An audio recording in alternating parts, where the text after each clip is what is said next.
Good morning. I'm Christopher Lloyd, and I'm standing here in the studios of Sirius XM Satellite Radio. It's a weekly morning, approximately 6 a.m., and this is the Opie and Anthony Show. Never before has one radio show been so extreme.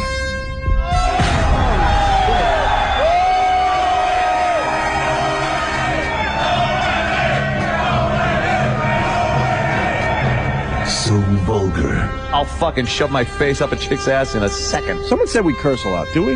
I have no idea if we do. So flatulent. Who just farted? I did, but I didn't know it's time. Like rotten eggs and sewage. Oh, wow, thank you. I can't believe that us sitting around like this is actually a radio show. It's not going to get any better than this. Are we on the air? No, we are? Oh, okay. Quite simply, the greatest show in the history of broadcasting. O&A every day, that's what I say. You guys having a good time or what?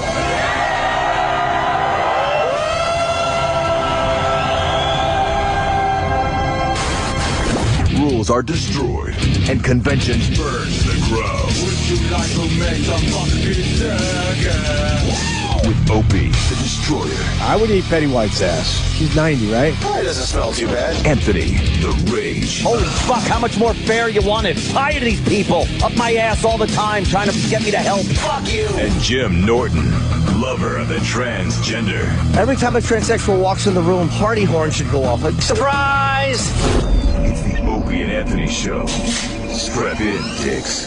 This one's gonna hurt. Double guns, bitch. But enough of this palaver. Let's get the show on the road. I would say not many. Good morning, everyone. Welcome to the Opie and Anthony Show, starring Jim Norton. Oh, guys, I'm just one spoke in the wheel. He's the and as at the end of the credits. I'm the Pat Harrington of the show. That's why I pumped it up a little bit for you there. We were discussing yesterday's show, and it was an amazing show. We had so many A to B listers in here yesterday. We had the Jay Moore, we had Ethan Hawke, we had David Lee Roth, and we had the great Doc Gooden. Yes. Who was not booked. No, we finally figured out how to get him on the show after this debacle. Yeah, it was a last-minute booking, and we said, of course, even though we were crazy busy yesterday, of course you make room for Doc Gooden. Yeah. And Doc Gooden was a great interview yesterday, and his book looks like it's going to be terrific. Yeah. Jimmy read a bunch of pages already. I read my Twitter like we all do. And people were really frustrated that David Lee Roth was in here with Doc Gooden. And I couldn't agree less. because I personally love chaos. Yeah. And David Lee Roth trying to downplay, not even trying. In David Lee Roth's world, what Doc Gooden did was no big deal. No biggie. And I thought that was hilarious. He was having a good time. Right. That's what Doc Gooden would talk about, drugs and booze, whatever, prevented him from attending the parade. Right. The big fucking ticker tape parade. Right. When he won the World Series. Right. And it was one of the low points of his life, looking at the parade going on, and he's with people he doesn't know or care about doing drugs. And you're listening to this, it's so compelling. Yeah. Our eyes are just all wide watching him talk about this. And then out of nowhere, you'd hear, boozy, boozy, let me tell you, when we were on the bus, there was Jack Daniels and the pills, and we was booty, booty, boppy, bop. Hey, man, that was a Tuesday night for Van Halen. That's just a Tuesday, right? And you're like, no, Dave. This guy isn't talking about what a great time he was having. This is a tragedy. This guy is spilling his soul to us, his guts. It's like, yeah, 86. Right. There we are winning the World Series, and, it was still a rough time. 86 for me. We were a whopping and a bopping across the country. Whoa, where's it been? Booty, booty, booty. No, I think basically he said 86 was a good year for us, too. Good year for us, too. Meaning that should be a great year for Doc Gooden. Dave, no. Dave, see, what he's saying is... I would have David Lee Roth in here every day. Oh, it was fucking hilarious. I know people are moaning right now, but I would have him in every day. He's a fun dude, man. He is just, he is Mr. fucking fun. You can talk about anything. Mr. fucking all fun. about having a good time. He just has had no concept what Doc Gooden went through. Oh, God. You know, great. In a perfect world, sure, you have Doc Gooden in here by himself. Yeah. So we could really get into it, but I kind of liked it yesterday, how it was just crarazy. Oh, it was funny. There was so many times, like something happened. I just look at Opie like, what? We're looking at each other like, huh? With both of us with butthead faces on. At some point, Jay tried to say something, and Diamond Dave just fucking plowed right over him. And Jay just threw his hands up in the air and stood like what?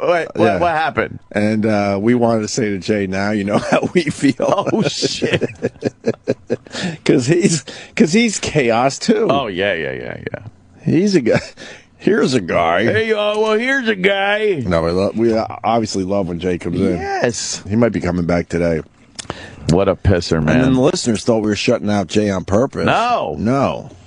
We weren't. He wasn't scheduled yesterday either. Yesterday was a weird fucking day. Oh, that's weird. Because Jay, I could even show the text messages if you care, but he started texting me going, hey, I want to come in Thursday and Friday. I'm like, that's great. We haven't seen you in a while. Yeah. And then next thing you know, he writes me, goes, I can't wait to see you tomorrow, meaning Wednesday. I'm like, what? Huh? What? I thought we set this up for whatever. It's fine. Yeah. So we threw him into this, this mix. So we knew we had a busy show yesterday in general. So Jay was like, Jay and Doc Gooden weren't scheduled for yesterday's show. No. Worked out well, though. Oh, fucking Diamond Dave, man. That was fun. He is the best. Diamond Dave. He is the best. He is all over the place, man. He's terrific. What a rock star. And Ethan Hawke was great, huh? Yeah, he was fun, too. About his movie, The Purge. Oh, look out.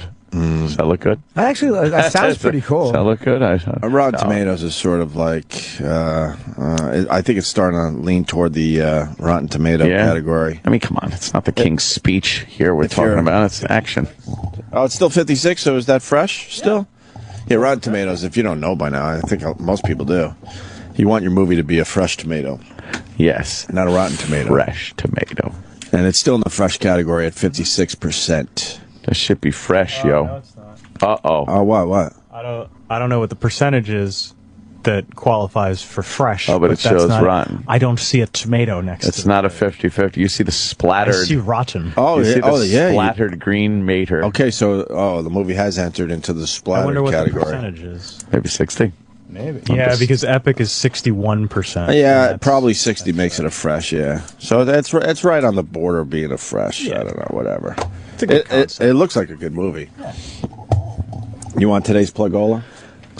More Plugola? Oh, yeah. Yesterday was Popcorn Buddha. Do we still have a lot of popcorn in the office? Yeah, there's some popcorn in the office. Man, let me tell you. Of it, but there's I went home with the salt and vinegar. Yeah. Oh, my shit. Ate the whole fucking bag. Amazing. Ate the whole damn thing. Man, were they... And the bacon and cheese was a hit in my house. And I got a request to bring some more home. Wow. They were getting more of the cheesy flavors I need to bring home. They were getting a lot of responses on Twitter there. Yeah, I got a couple tweets saying just placed an order. Thanks to you guys. Saw that. Jesus. They don't even advertise with us. Nope. It was nice they sent, a huge box of popcorn, but next time it's got to be the envelopes. You think it's got to be the envelopes. Stacks. You think the sales department got on the phone? Nope. Of course not. And called them like, "Hey, this is a good fit. These guys actually love your product. They talk about." I don't even have to ask anyone. Of course not.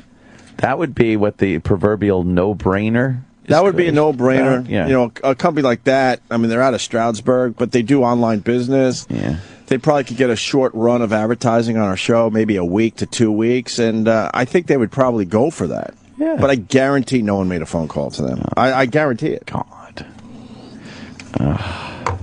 And I don't know. Supposedly the lawyers, if you want to do some housekeeping here, supposedly the lawyers are shutting down YouTube accounts again.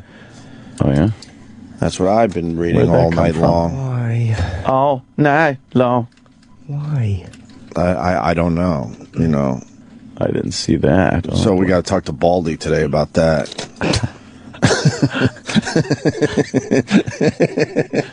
Baldy.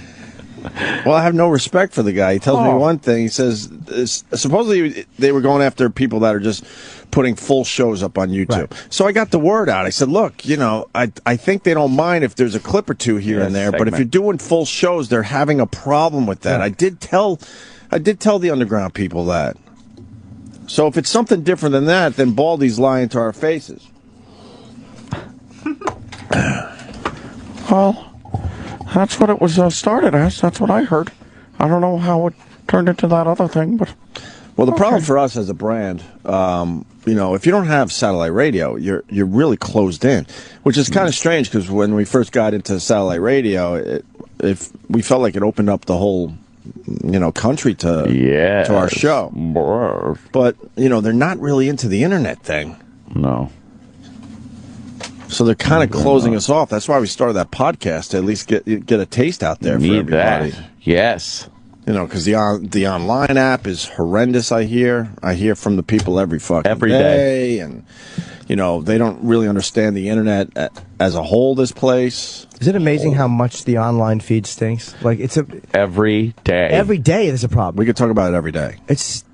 So, I mean, I read your tweets every day, and I acknowledge that you're telling me that the online feed sucks.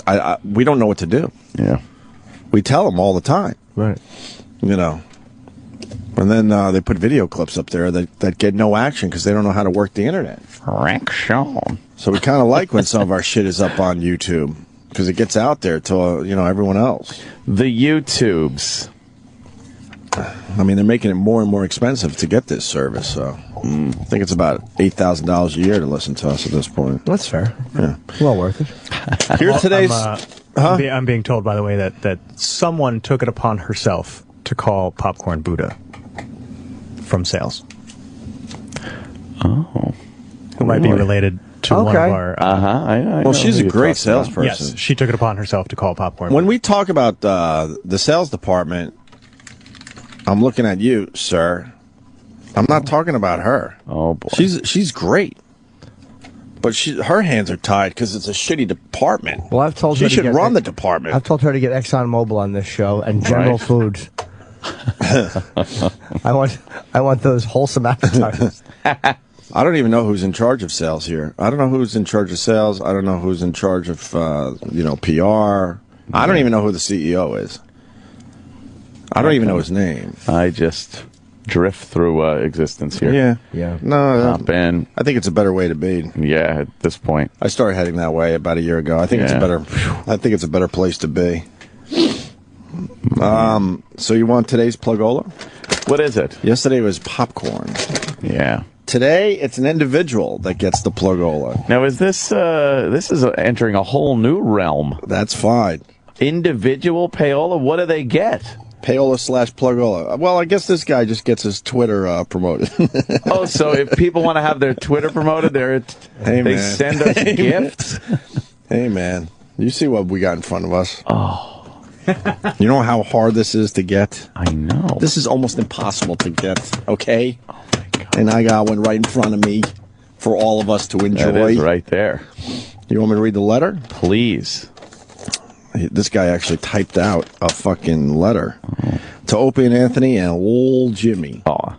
Good morning, boys. Hope you're having a nice morning. Opie always complains that there are no Entenmann's.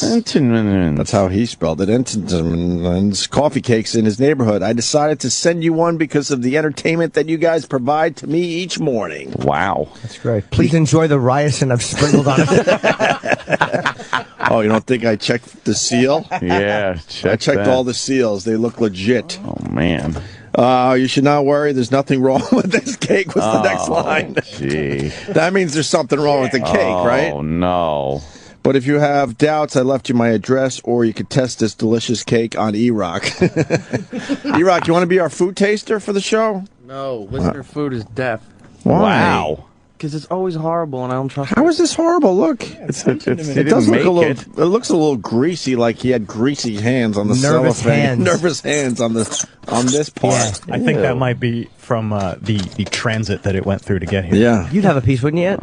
Yeah, he's gonna have a piece. Now he's looking. Now I'm getting all nervous. Nah, Kenny's not gonna be happy. Kenny never happy when. You guys could study the seal. This is a perfect seal. Could have used the hot glue gun. That's true. No, that's true.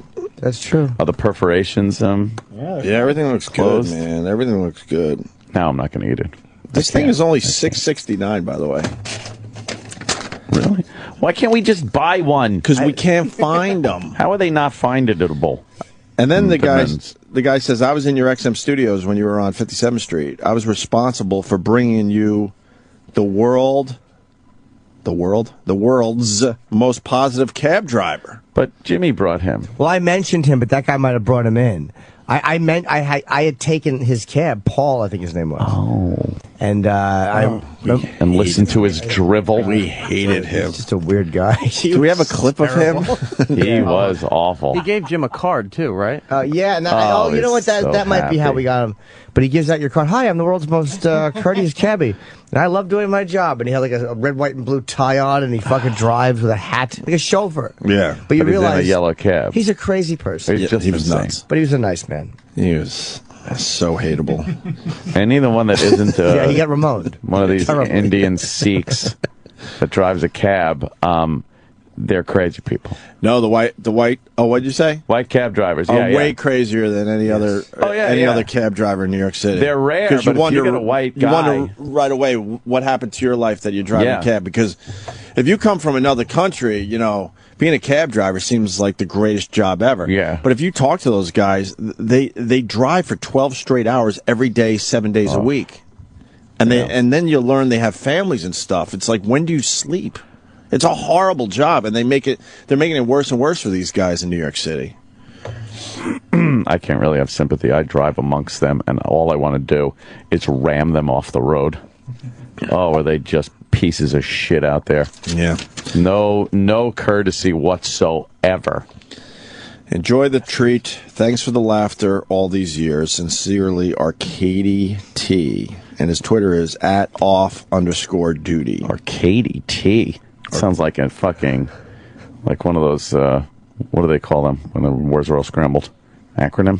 What? Yeah. No. Yeah. It's an acronym. Is it? Acronyms like anagram? Anagram. That's an You know how I do anagrams that? are showing. That's exactly how I do that from Sounds of the Lambs. Sounds of the Lambs. Yeah. Dr. Lecter, your anagrams are showing, Dr. Lecter. Yeah. Lewis' friend, poisoned cake. Poisoned cake. That's what you wanted to take cake from. The guy's Twitter name is something_duty. Yeah, really. I love your Clarice. I did a very good very Clarice. good. Told me we thought it was her. You know. It was beautiful. Dr. Lecter. So let's enjoy some classic crumb coffee cake, courtesy of Arcady T. Oh, I just wanted to bring up one more thing with her in Silence of the Lambs. Yeah. When the worst line she says in that voice is when she's trying to squeak under the door, the storage locker door. If anything happens here, you can call the FBI. Call the field office. Her voice gets so fucking dykey deep as she's sliding under that door. Call the field office. Here's your number. Must have been a long day of acting, and she couldn't act. I don't know what happened there, but it's like just a straight woman anymore. It's a very weird moment. It was, sure didn't happen. So once again, this guy's Twitter @off_duty. Right. He gets the plug when you open. today. Make sure all the perforations are perforated and the sides are all. It looks factory. Oh no, this is perfect. Oh god, powdered sugar could be anything. Smell that. Tell me you're not gonna. I agree. You're gonna eat it? I probably will. God damn it! Can we get a knife, please? The boss wants a knife. Please. Where's everybody bringing the boss's knife? Where's the knife? Come on. Mars must have any knives, plates. Just wipe the blood. Of course he has a knife. Look, of course he does. I'm not going to have that cut with his fucking knife. Who knows where that's been? You know there's still dry blood on it. He's cleaning his fingernails out with it. He's stripping wires. Doing all kinds of engineering shit with it. Shanking people in the neighborhood. Right. For doing them wrong. doing that below the fucking belt stabbing, so it's not a fucking attempted murder. So you just stab him in the fucking ass. You know that. Jesus. I didn't know that. You go up, you fucking just work your arm like fucking, just fucking like sewing machine. Right on his fucking thighs and ass. Nice. And you walk away like nothing happened. And he's there going, ah! Ah! Ah! So, Paris Jackson attempted suicide. Oh, yeah? And this gets us into an area where it's going to be a bit controversial, but we bring this up a lot. You find it. Huh? Sorry. Your Holocaust denial. Did you find it? Oh, you found this? Right. You just stay here. I'll be back in 1 minute. Here she goes. She's getting the jack. No, you gotta fast forward. Oh, right. She's getting the jack out of the car to jack up the door because it's jammed. Anything should it's so bad. But this is one of those movies you just, if it's on, you just gotta watch it. Oh, she is such a dyke. Stuck. Can you hand me that flashlight, sir? Sure. Start there. Okay.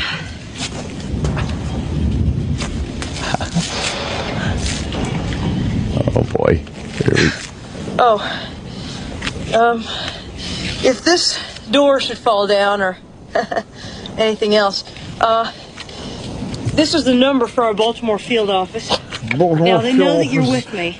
You call them if anything should happen. It's the number of our Baltimore field office. I love it. All right. Bye-bye.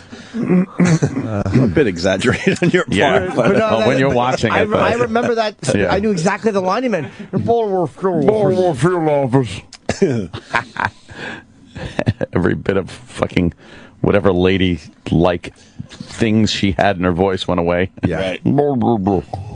So Paris Jackson attempted suicide, which gets us into a sensitive area because we've discussed this over the years that we personally feel on this show. Yeah. We should put a percentage.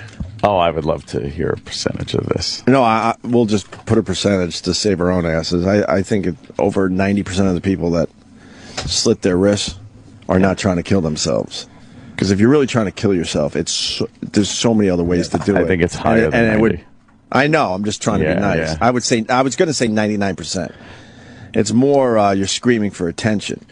Because the people that really are trying to kill themselves, they're the ones jumping off the fucking bridges. Yeah, or shooting themselves in the head. Shooting themselves in the head, hanging themselves knowing that that's pretty tough to get out of. Jumping off the top of a building, walking in front of a train. That's all way past the I'm just looking for attention shit. Yeah. I would really like to know what the percentage of people that honestly try to kill themselves and succeed by slitting the wrists. Right. Like, how many people actually die from that? It's probably the ones that realize they have actual shitty family members and they took their time getting to the house. Yeah. So you get a little lightheaded waiting for your relatives to say, and then maybe you pass out and bleed to death. Yeah. But in general, I don't think many people end up dying from their wrist being slit. The ones who do slit them up. You know, I mean, I did it. It's attention. The guys who do it accurately go from the fucking base all the way up on their fucking. Those guys open veins. So let's adjust what we're saying then. If you go just this way, the short way across the wrist. You're not looking to hit the fucking. You're not looking to hit the artery. You're looking for attention. Yeah, of course. And obviously that means you got some issues. But when they say, attempted suicide, I don't know. I think it's attempting fucking attention. I think you're like this, and it leads to our bit where then you have to get involved. It's just like, oh man, it's fucking nice out. Right. I have the day off. This is gonna be fucking great, man. I'm gonna, you know what? I think a few friends over. I'm gonna, not really. I'm awake. Thank you, E-Rock. E-Rock. Oh, E-Rock. Why? You know what? Forget it. No, it's one of my favorite bands. Forget it. No. Forget it. Oh, come on. Oh, man. Sal wouldn't have fucking played that. That's a whole nother bit. He would have took us to break. Why not just play the circus music? Like, that was just... No. Oh, man. Where's the Mike Schmidt clip? Exactly. Oh, my God, right? Oh, Jeez, E-Rock. And you should have hit the circus music right there. It would have been very fun. Oh, no. Oh, but Now don't he's hit it now. gun-shy. Please, spoiling everything. don't hit it now. He's got cake on the mind. Yeah. It's like, I want to eat it, but it might be poison. Exactly. I don't know what to do. He's getting juice all over the fucking keyboard because his hands were pickled. His feet. His pig's feet. By the way, let the record show that we still don't have a knife. Oh, we got him right there, yeah. Oh, sorry. Yeah. I didn't see it come into the studio. So, yeah. Oh, yeah, you're just... Well, honestly, because I can imagine how bad it would be that you're hanging out, you think, you got the day off, all your friends, you're going to have a good day, maybe the pool's open, maybe you're going to take a swim, maybe you're going out for a nice long drive, it's just something fun. Right. And then your phone rings, and you're like, what is this? Hello.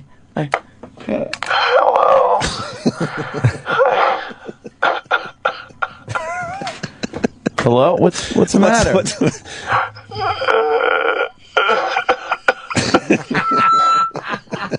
Oh my God!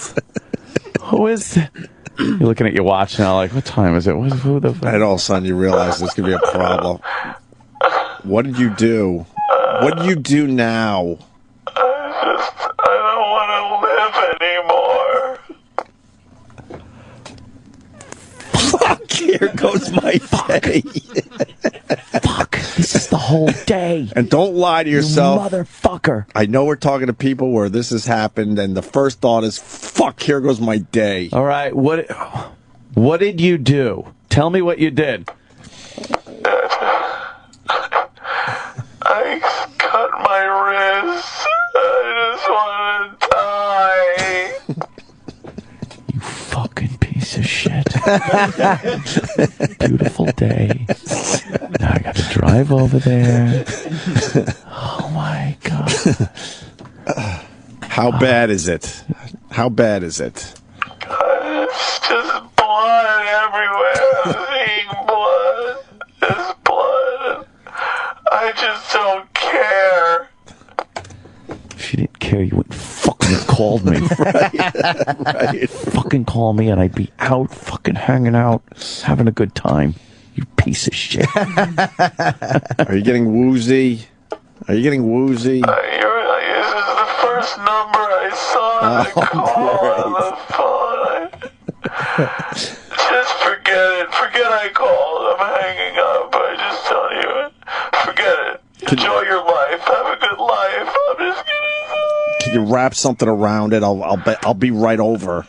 Just wrap something around it and we'll talk. We'll talk about this. There's nothing to talk about. There's nothing to talk about. Fuck it. Oh my God. I'm so woozy. I took some pills too. I don't know what they were. What do you mean you don't know what they were? I don't know what they were, but I took a bunch of pills. How many pills did you take? I don't know, 1 or 20. Of course. I just want to die. All right, I'll be right over. Let me see, hold on. 10:30 a.m. 11:30, 12:30, maybe a couple of hours I'm over there. If I could just fucking see if this is even an issue. Oh, God. How fucking annoying. My favorite part of that is the sounds of the crying. Oh, just...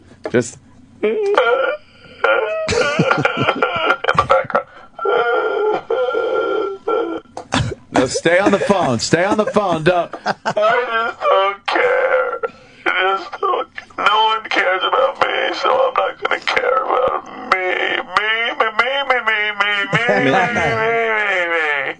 Yep. You fuckers. Might have been there. Oh, boy. A few of us have been there. Oh, it's the worst, isn't it? Oh, God. But But you, then the news jumps on it. Attempted suicide. I don't know. They show her wrist. I wasn't in her house. I mean, you've seen a picture of the wrist already? It's in the paper today. It's she's waving. No, that's an old pic. Okay, but I'm saying like showing that she's a cutter. A cutter, right? She is a cutter. She's a cutter. She's got some old either scars or maybe just scratches around her wrist. Oh, those are like scars. Yeah. That's a weird. There are certain things that are broken down along racial lines. Black people don't really commit suicide. But that is a fucking white person thing, cutting like that. Yeah, you don't see white black girl. cutters. Yeah, I don't know what it. I know I did it. So I'm like a fucking. My ex always mocks me. What a fucking teenage lesbian I was. She told me I was a fucking lesbian. She's right. So when you cut your wrist, you weren't trying to kill yourself, No, right? it was for attention. I cut just to feel something. I don't feel anything, so I cut to feel something. Feel a job. No, it was not sincere. I met a really sexy girl who had them all up and down her arms, and she was fucking juicy and sexy. I'm like, oh man, because you know that when there's ones that are obviously many, many years old, and then there's the ones that are fucking, oh great, that looks like it's 3 days old. Wow, still really? up to this? Yeah, I forget I got the mark sometimes. It's a little embarrassing. Like I got my friends, who gives a fuck, but like people you don't know. Yeah, you're talking and you catch them looking, you're like, oh, like, God, oh no, I haven't noticed them in years. Yeah, you just don't think. Cut it. Let me see yours. Where are they? It's fucking. Jesus. Aw, wow. Jimmy. Yeah, you went to the side a little bit. Yeah, of course. Aw. Yeah. It was more just, you're angry and you do something. Wow. But it was not for true suicide attempts at all. Oh, man. Because if you want to kill yourself, you do it. You go to the top of a building and you jump, or you stand in front of a bus. Right. Or on the fucking highway, you just jump in front of a truck. Yeah. If you really want to do it. If you really want to kill yourself, we all know how to do it. There are people who are foiled, like people who are awakened, or when someone comes home early and finds them. Like, there are legitimately people who are foiled. But, most times you want to do it, you do it. Yeah, the slicing thing is. That's kind of. Well, they're all over the TV with it saying attempted suicide. She took a shitload of Motrin, I guess. That was her OD. Those were her attempt. pills? Yeah, Motrin. Enough with this. Because the whole family had to get involved. Oh, rescue. They're all talking to each other. How many pills did she take? I don't know. That's her cry for help. Then again, how do you expect emotional stability growing up in that fucking nut house? The family has they're mental patients. Stop with this fucking like hero worship of the dumb Jackson family. What a bunch of douchebags. Yuck. Yeah, see, Paris Jackson is physically fine after suicide attempt. The new Wacko Jacko. Yeah. She's the new Wacko Jacko. She'll be on Oprah. What happened? I was feeling so much. Then again, it is her dad that died, so I guess it's awful. If your father's the biggest star in the world and he's gone, all your cred goes out the window. Oh, it's horrible. Dad schmad. He had nothing to do with fucking her coming into this world. Consistently shit on in the news, and she's loved him so. She's 15. Yeah, that does make me soften on her because she is 15, and he died when she was 12. And so imagine your father being the biggest star in the world. It's extremely sad. Yeah, for the her, whole thing is really sad, no doubt. That's how my kids are going to feel. Yeah. Yes, biggest star or sad. I was just thinking about the whole kid allegations thing. Oh, Jesus. Yeah, I mean, so I guess it's hard to kill her because she's fucking 15. Yeah. I hope she gets the help she needs. There you go. That's how you do it. We can only hope she gets the help she so desperately needs. She used a meat cleaver on her arm, which makes it sound like she put her arm down and went to hack. Right. But if you just take it and she probably turned the meat cleaver upside down and rubbed her arms on it. Yeah. She tenderized her wrist with the end of the meat cleaver. Exactly. That's one clever cleaver. She's off suicide watch already. Great. They took her off on the way to the hospital. Yeah. It just brings back our bit because we all deal with emotionally unstable people in our lives. Oh, yeah.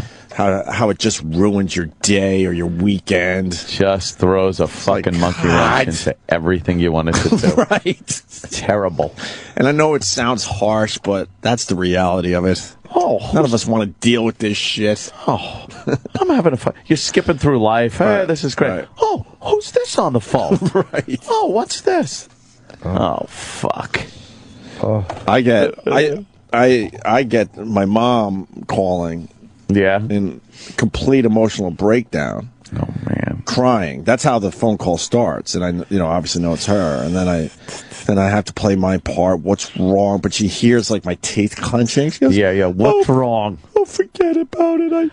I should have never called. That hangs up. I'm like, that's great. You know what? Because now I got it. I used to. I don't as much anymore. Then I have to chase that down. I wouldn't. Oh, at this never. point in my But life it's now. like, yeah, of course not. I'd be like, thank God, now I could do what I was going to do and not even give this another fucking thought. Great. Oh no. Yeah. Oh my God. Forget it. I should never call. Forget it. Oh, okay. All right. I'll just forget it. All right. Yeah, because there's not a mother-son bond at all. So if it was a complete stranger that called me like that, I would forget it. Yes, of course. You're not running over there like some kind of a movie. Oh God. Where the young son runs over to his mom's house. God. Yeah. Whatever. We all deal with it in different ways, right? Yeah. What are you gonna do? What are you gonna do? What are you gonna do? Let's eat some crumb cake. Some crumb cake. And then when we come back, I would love to discuss the 84-year-old woman that I hope hires security. Holy shit. She won the Powerball, huh? I thought we knew who won that thing, and we just didn't. No, they hadn't announced anything. $590 million this solo winner. Fucking waste. 84. What a waste. Well, you know how she won it. Let's talk about it now. We still got some time. Oh, yeah. She came out and she had a handwritten note. She said, while in line, another lottery player was kind enough to let me go ahead of him. Oh, my God. To purchase a quick pick. The winning quick pick ticket. That's why you never do that stuff. Never. But here's now you got to live with that. The only thing that should keep that guy from killing himself is if he was playing his numbers already. Right. Like sometimes some people play their birthdays or whatever. So if that guy was playing his regular numbers and that's all he did, then it wouldn't matter. Well, I just cut my wrist. You got a minute? I really got to tell you what happened. What happened? I was online lottery. This 84-year-old woman was behind me. Excuse me. And I thought I'd be a good guy. I thought I'd be nice. I could wait. It wasn't. I wasn't standing. My legs are strong. She was old. I said, go ahead. Holy shit, I'll be right over. That would be a scenario where you would understand. Holy shit, I'll be right over. I don't give a fuck. I'm dropping everything. Forget it. Just call the Baltimore field office. Or you say, hey, man, I'm going to miss you. Click. You dummy. No, that you'd be like, holy, you can understand that. Yeah. Now, the lady's saying this guy was kind enough to let her play before him. So how about the lady who's 84 who will never go through $590 million, do the right thing and show her kindness and give him a little taste? Well, they have family. I think she splits it with her son. Yes. Like, I think that they had agreed beforehand to split whatever winnings either one of them had, which means it's all going to go to the son eventually. Yeah. So she probably would give this guy something, but who knows what the family like, oh, no. You got to give that guy a taste. How do you know who he is? She gets 270. Who he is. Oh, he'll come forward. Yeah. What? She gets 270 after everything's said and done. Yeah. He might not remember, dude. He might have been a trucker going through or some guy just didn't how's he going to know? You know? A lot of guys are going to come forward now like, wait a minute, I let someone some old bag in front of me. Fuck. Wow, that close. Could you imagine? Oh, no. That I would commit suicide, and I know that that's a ridiculous. You'd never be able to accept that. No. I would probably find religion. I would go back to Catholicism and go, God made this happen. Because the only way I could do it is that God had a reason. It's the only way I could convince myself, don't put your head in an oven. That is... that's tough. That's a tough one. A crossroad moment in your life where it's like, okay, in an alternate universe where I didn't let her in front of me, I was just rich and fucking amazing. You just turn on the news life. and you're like, oh, I remember her. She was cut. Hey. Oh. I let her cut in front of me. I let her cut in front of me. Oh, that was you? Oh, my God. No, I can't. No. I can't. No. So we got a lot of people calling in and stopping by again today. We got possibly Jay Moore stopping in again. Jay Moores. We got Rob Delaney coming in at 8 o'clock. Yeah. Very funny man. And then we got a strange bird coming in today. I'm looking forward to this one. Oh, yes. Crispin Glover will be here today. Yes, George McFly. Now, you've been doing research on Crispin Glover. What is he up to these days? He's always into the weirdest shit ever. These days, he's doing, and this is what he's promoting. It's a What is it? Try to describe it.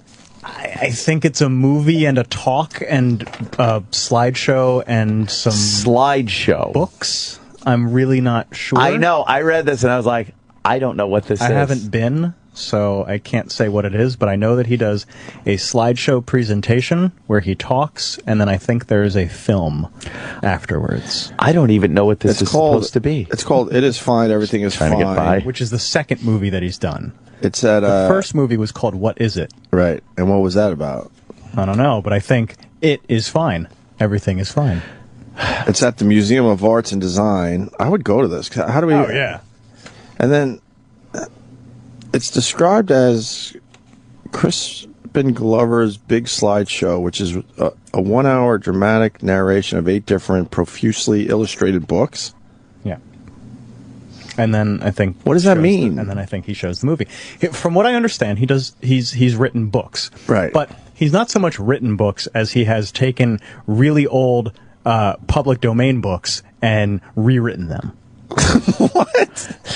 Where does the slideshow come in? I don't know. What's the slideshow? I'm so excited to talk to him. Wait, what? Those books no one gives a fuck about anymore. Just like he finds the books that no one gives a fuck about anymore, and then what? He juices them up. He completely changes the story. What's like a public domain type book? What would be considered? Off the top of my head, like the story of Peter Pan is public domain. Oh, it is? Yeah. The story of Peter Pan, not Disney's Peter Pan. No, Disney made Disney's right. Peter Pan. So what would Crispin Glover do if he had Peter Pan? I don't know. Make it about something completely different. I write stories. Oh, I can't wait. He is a strange guy. Yes. I've loved his David Letterman appearances over the years. He had that crazy one. I watched an interview with him back in 2010 talking about it, and he still will not confirm or deny if that was him on David Letterman. Yeah, if it was even him. Yeah, He loves. He said I love the fact that 25 years later or whatever, people are still talking about him. People are still making assumptions. And was he in a character? Was he playing a character from some movie that wasn't even out yet? Or what was he doing? It's the only time Letterman's ever walked off the set live on air.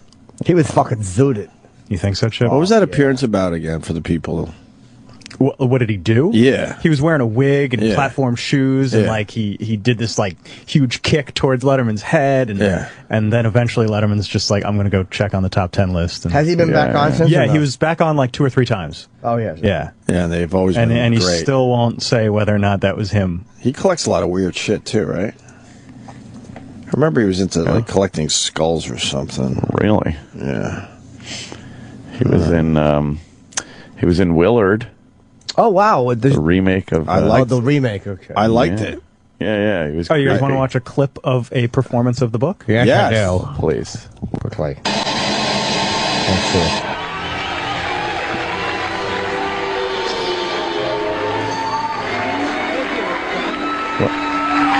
It looks like an oldie style TV show. Good evening. What it is and how it is done by Crispin Glover. Introduction. A few years ago, a very few years ago, this happened. But I confused it with this. I don't know what this is. He's just showing the pictures are appearing on the screen too. So, yeah, but we don't even know what the pictures are. I don't even know if people are supposed to be laughing. Questions. Yeah. And I found myself in unknown locations. I think he takes this very seriously. Well, he's laughing as he does it. I made specific gestures to make myself absolutely And these are stock clear. pictures from like textbooks. So he's telling a bizarre story. Some of these situations that I found myself in became violent, I can be seen They're standing in the center with stock bandage photos around my head. And he turned into a These book. are the illustrations that he's This led using me the story. to recall my childhood. And it's like pictures of a kid like from the 50s, one with no arm. It's pretty funny. Yeah, they're like those medical pictures where they black out the eyes. Stretch myself and ask questions like, who is being brushed? The pictures are really bizarre. Now, I've been visiting with the seal at the dock. There's a man by a dock with a seal. I think about when I will have a daughter. Just a girl on a pig farm. And what the fuck is how beautiful she will be. And she will know what it is. And how it is done. Thank you. Oh my God, it's gonna get weird in here today. The thing is, that's great, but Crispin Glover can't read that to you in your house. No.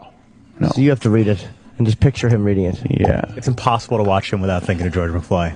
I literally forgot he was in that movie. Oh God, you can't forget that. I hardly remember that movie. Roland, what's Crispin Glover all about? Yeah. Quickly. And those laughs were put in there, obviously. He's his own publicist. No, that was in front of That was an in audience. front of a crowd. Yeah, but no, I think that was a lot of uncomfortable hour. Is this supposed You to be sure? funny? Where was that from? It almost looked like it was produced to be, you know, where they got people and said, "Look, we want you to laugh here, here, and here." I think it's a lot of like. Those laughs were way too big for what he was doing. No, I agree. That's why I think. That's why this is really strange. I think it was like, this is funny, right? This is meant to be funny. Well, I don't know. No, that's what I'm saying. The audience. Yeah, no, I know. Yeah. And I'm sitting here going, I don't know. Yeah, I don't know either because I had to book him through him because he's his own publicist. How'd you get his number? I know people. You certainly do. I think the laughs are Roland. authentic because I think it's a very Andy Kaufman thing. Yeah, sure. Yeah. And there. I appreciate what Andy Kaufman did. And Yeah, he said it to me. I just went, oh, thank you. Oh, perfect. And I hung up. I was like, what? I can't wait. All right. Wow. It's gonna be good. Did you get a cronut this morning? No, Friday I'm going to get him.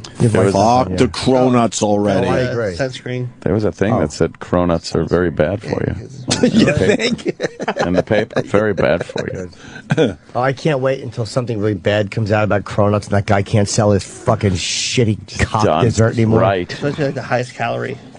Well, I mean, you know it's a big fattening. That's fine. Of course it is. But I hope something bad happens. Like there's a weird chemical combination that when you eat them, you sterilize yourself. where cronuts cause blood shitting. Next. That would please me. Yeah, they cause the blood shits. There's something with the sugar and combined with this. The blood Yeah, but it's not on the toilet. It's only when you're standing on a ladder. Right. You shit blood. He's close friends with Nicolas Cage. Oh. Doesn't surprise me. What the fuck do those two talk about? Yeah.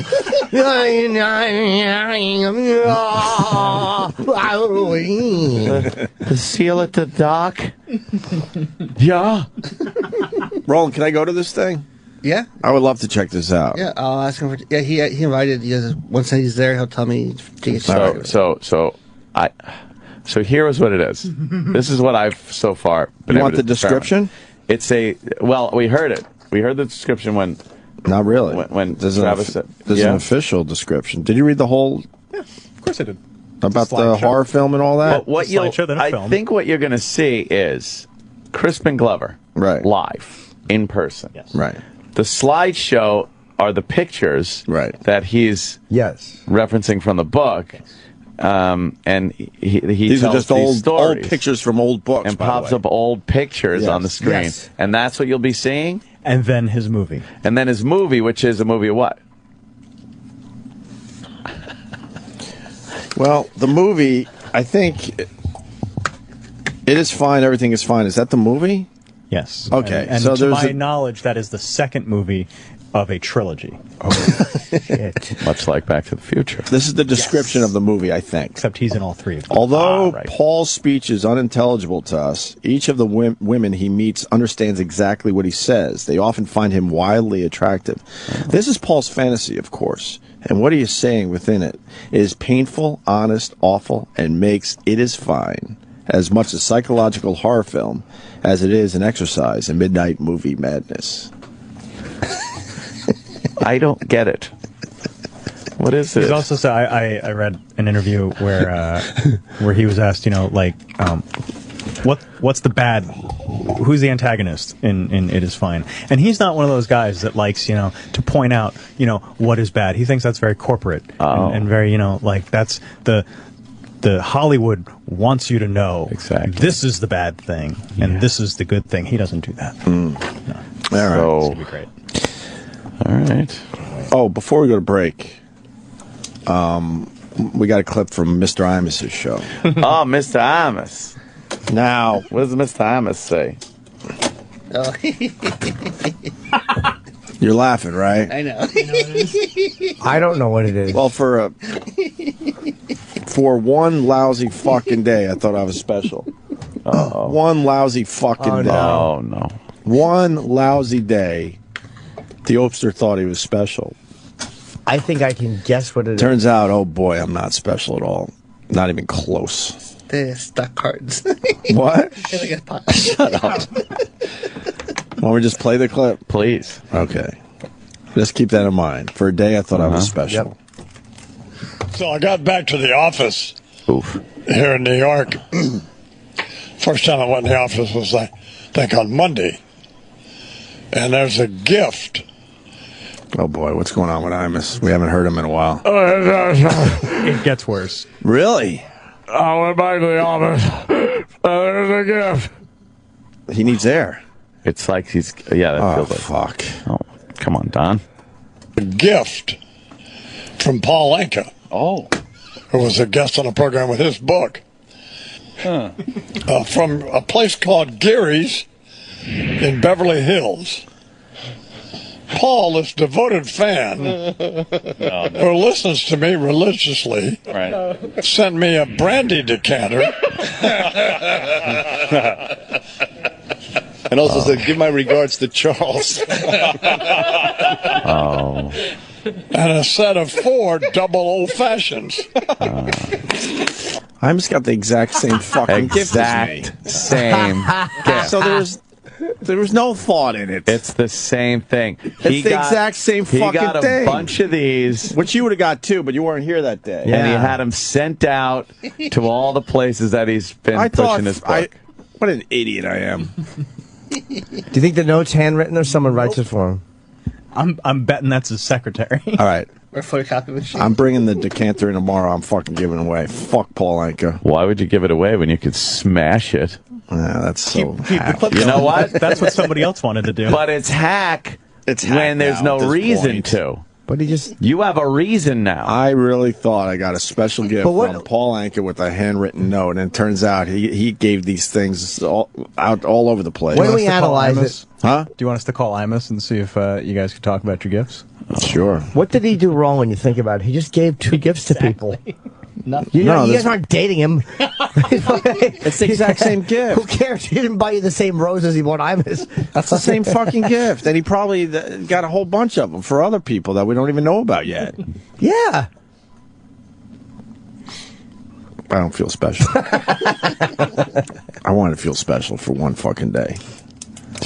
And a set of 4 double old fashions. And know what's sad? He's laughing at the gift. He's laughing at the gift. I felt like fucking good. Yeah. He's laughing. He's laughing at the gift, thinking it's completely Yeah. ridiculous. I didn't think it was ridiculous when I opened mine. Fuck yeah, man. I laughed at mine, too. I felt great.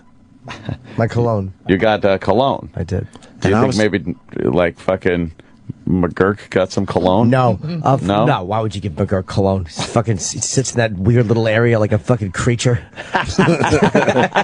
No, because we asked about it. Didn't we? We both asked for his cologne. You got the cologne. I didn't get the cologne. I put everyone's name in the email to this is who was in studio that day. Blah blah blah blah blah. The only reason I gave my address was because I was afraid if it went through corporate here, they would open it or something would fucking happen to it. Yeah. So he only sent one cologne to you? Yeah. Jesus. And then the next day, I get something for Kevin Pollak. Kevin Pollak sent me a gift, too.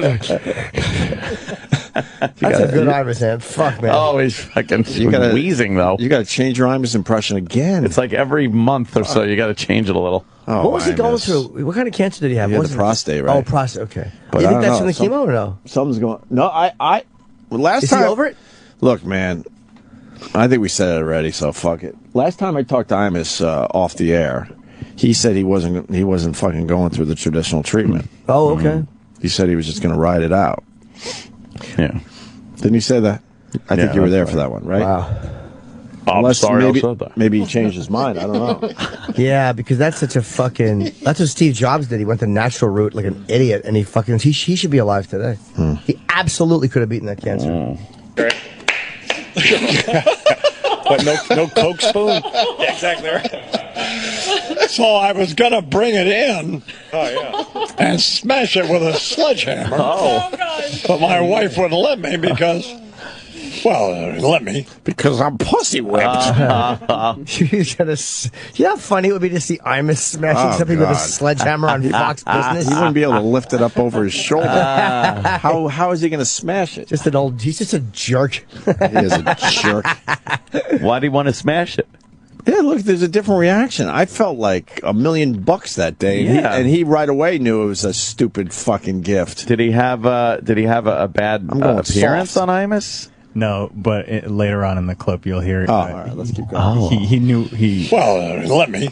She pointed out how dangerous it would be to smash a crystal decanter and 4 cheesy glasses with flying glass all over the studio, and she's right. So Letting that do it. That is pretty funny. Yeah, exactly. That is pretty No, funny. you should take him to the ranch and, use him for target practice, shoot a pistol at him. That would be fun. God, what a great idea. Oh, man, that'd be awesome. The value of the... Because I looked it up. Wow, he might really be my father. This is exactly what you did. He jokes about this, has over the years. Yes. He might actually be my father. He does the same shit. Wow. After this. Huh? He does another thing that you do. Really? Yeah, Oh my God, this is so funny. This is weird. I love it. That's why I pulled so much of it. Because I looked it up, or Megan did. It was $160. So, had it been worth, say 1,000, which would have been appropriate, but a cheesy, cheap, crummy crystal decanter for $160 is not exactly what I had in mind. But it does establish a precedent. Yeah. And that is, if you have a book and you're appearing on the program, let's pony up a gift for the I-Man. But wow. I think it's something I might be able to use. Way to go, Dad. Way to go.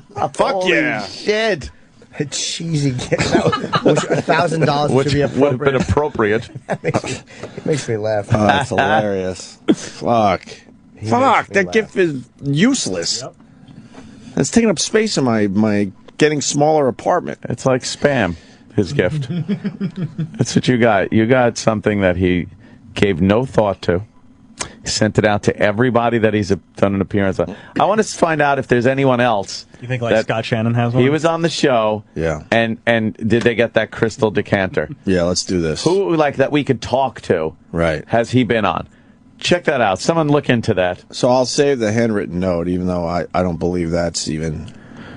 I want to thank right. Paul Anka for appearing on PMG TV, and especially for this wonderful crystal decanter. Fuck, for one day, I was feeling good. You thought he... One lousy day. You know what? I liked that show. I liked that guy. Yep. We had a good time. I'm going to get him a gift. Yep. No, it was Send a gift out to every single. No. It was send the gift out. Send the gift. He had nothing to do with it. The gift. The gift that everyone gets. He didn't even say that. His people already know at this point that. Oh, he probably has no idea. That they have to send the gift after Paul Anka comes through. Yeah, you'll be. Hey, Paul, thank you for the decanter. What? I bet she doesn't even know. Yeah. Second appearance, the gift goes up. His peeps. Fuck. He's just a classy guy. That's an old school thing to do. It's not classy if it's only $160. Well, yeah, but makes a great point. Just a little something. It looked like it was way more expensive. I started getting bummed out when we did look up the price. Yeah, I thought it was going to be a lot more. $400 or $500, and I saw the price too. Kevin Pollak's was more under expensive. $200. Yeah. My friend works for Tiffany's, and she had texted me and said that's the most basic, fucking thoughtless gift you can give. What, the Tiffany one from Kevin Pollak? Was that from Kevin? Yeah. No. Hold on. Yeah. Hold on. Jimmy, you just threw Kevin Pollak under the bus. I didn't mean to. Look, man, this is the best day ever. I'm bringing in these shitty gifts tomorrow. I'll give them to the listeners. They probably have a wedding they have to go to soon. Oh, I don't have it here. Both gifts are being given away tomorrow. But Kevin's a fan of the show. He's sorry, sincere. Kevin. I thought that was the other one. The most insincere garbage gift you could give. Oh, Kevin. Oh, Kevin. He's like such a good guy. He's a great guy. We almost sent Kevin Pollak to his death. Yeah. Remember last week when he was playing Helium Comedy Club in Philly? Yes. And he asked us what he could do in Philly, and I know Philly a little bit, enough to suggest a place for him to go. And I said, is it Mutter or Mutter? Mutter, I think. The Mutter Museum, that really strange museum with fucking medical oddities and all that. Yeah. Well, the building that collapsed in Philly yesterday is right next to the Mutter Museum. Oh, boy. Right next to it. It's the Mutter Museum, Opie. Is it Mutter? I don't know. It says Mutter. I heard, like, it pronounced Mutter. I've always said Mutter, too, but... Yeah, I know. It seems like it would be pronounced Mutter. No, it's the Mutter Museum. So they got some things over the U that make it a Mutter instead of a Mutter? Can you look up Mutter Museum? Them things over there. A couple of those dots. Them things. What is that called? An umlaut? Yes, there is an umlaut over the U. Umlaut. And what does that mean? It's a harder U. Is that hard? If it was Mutter, it would be M-U. What is it, M-U-E or something? M-U? How do you spell it, Travis? M-U-T-T-E-R. Oh, it is spelled Mutter, but I think the umlaut makes it a U. E. Otherwise, it would just be Mutter. Yeah, it's Mutter. What is a Mutter? So, yeah, my father was a Mutter. Go ahead. I would rather it be Mutter. It is Mutter. Okay. Mutter it is. Yeah. Let's go with Mutter. That's what you do for girls talking. Yeah. You Mutter. But that, I guess the building that collapsed was right next door to this thing. Medicine and the macabre. Yeah, it's... And they found some older dude trapped, 61-year-old guy. They got out of there late last night, I think, or... Mutter. What? Oh, God. Moot, so it's oot. Yes, the story calls it the Mutter Museum. What an awful sentence. The Mutter Museum. Mutter. So we're both wrong. Mutter. Mutter. Oh, just put two fucking O's there. Yeah, Mutterin. Mutter. Yeah, why not just stop. Hello, Mutter. Hello, father. Mutter, tell your children not to walk my way. Fuck you! Fuck you, I'm Mutter! Mutter, do you think they'll drop the bomb? Mutter. I hate the way that sounds. I'd rather it be Mutter or Mutter. Mutterin. What's your price? All right, let's take a break. Oh, we got to maybe Jay Moore today. Definitely Crispin Glover. Oh, we didn't announce the other guests. Oh, I knew there was something. Rob is at 8. Rob Delaney, and we didn't mention that Vince Vaughn's calling it. Yeah. Oh, that's pretty cool. We have a mutual friend who, a comedian named Steve Byrne, who, he's a good dude, and he got injured. So I want to see if he's all right. Very. What do you mean he got injured? I think he's hurt. Huh? He got injured. What do you mean injured? Hurt? No, I mean I'm thinking if I should say it. I think he got hurt, but I'm not sure if I should say it. Oh, okay. Okay. Okay. And don't forget, episode 4 of the Opie and Anthony podcast available. Doing very well. We have the Baby Bird saga on this week's podcast, and it seems like people are digging it. So, and who else? Courtney Love and the Otto and George thing, which is hilarious. Is there a nugget? An Opie and Anthony nugget? Yes, there is, sir. Yes, you shouldn't call it a nugget. You should call it a nougat. A nougat. Or nougat with the 2 dots over the fucking nougat. Yeah. And every day I have to deal with tweets from people going, "What's the app you use? Because I don't have an Apple phone." Get a grip, yo. There's a million of them, but I use Beyond Pod for my Samsung Galaxy S3. Yes. Or go to iTunes. Episode 4 of the Opie and Anthony podcast. There should be links on our Facebook page and on SiriusXM's website, I guess. If you can find some SiriusXM website. Cha. All right.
Opie and Anthony on SiriusXM.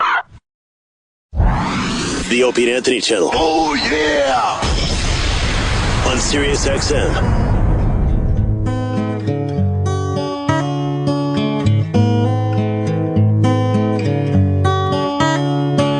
Can you help me put this in my van? Would you? With my broken arm, I don't think I can. I have been guilty of murdering girls that are fat. You're on my list now, what do you think about that?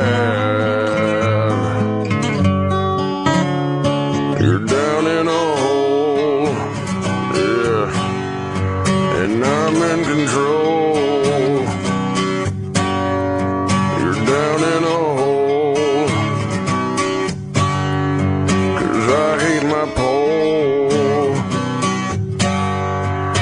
I'd like to tug. I like to tuck in my junk. Frederica, great big fat person. You're down in a hole and it's all because you aren't thin. Now you're forced to put the lotion on your skin. Wait just a minute, was that just a knock at the door? I smell a cunt, it must be that old FBI whore. You're down in a hole, yeah, and I'm in control.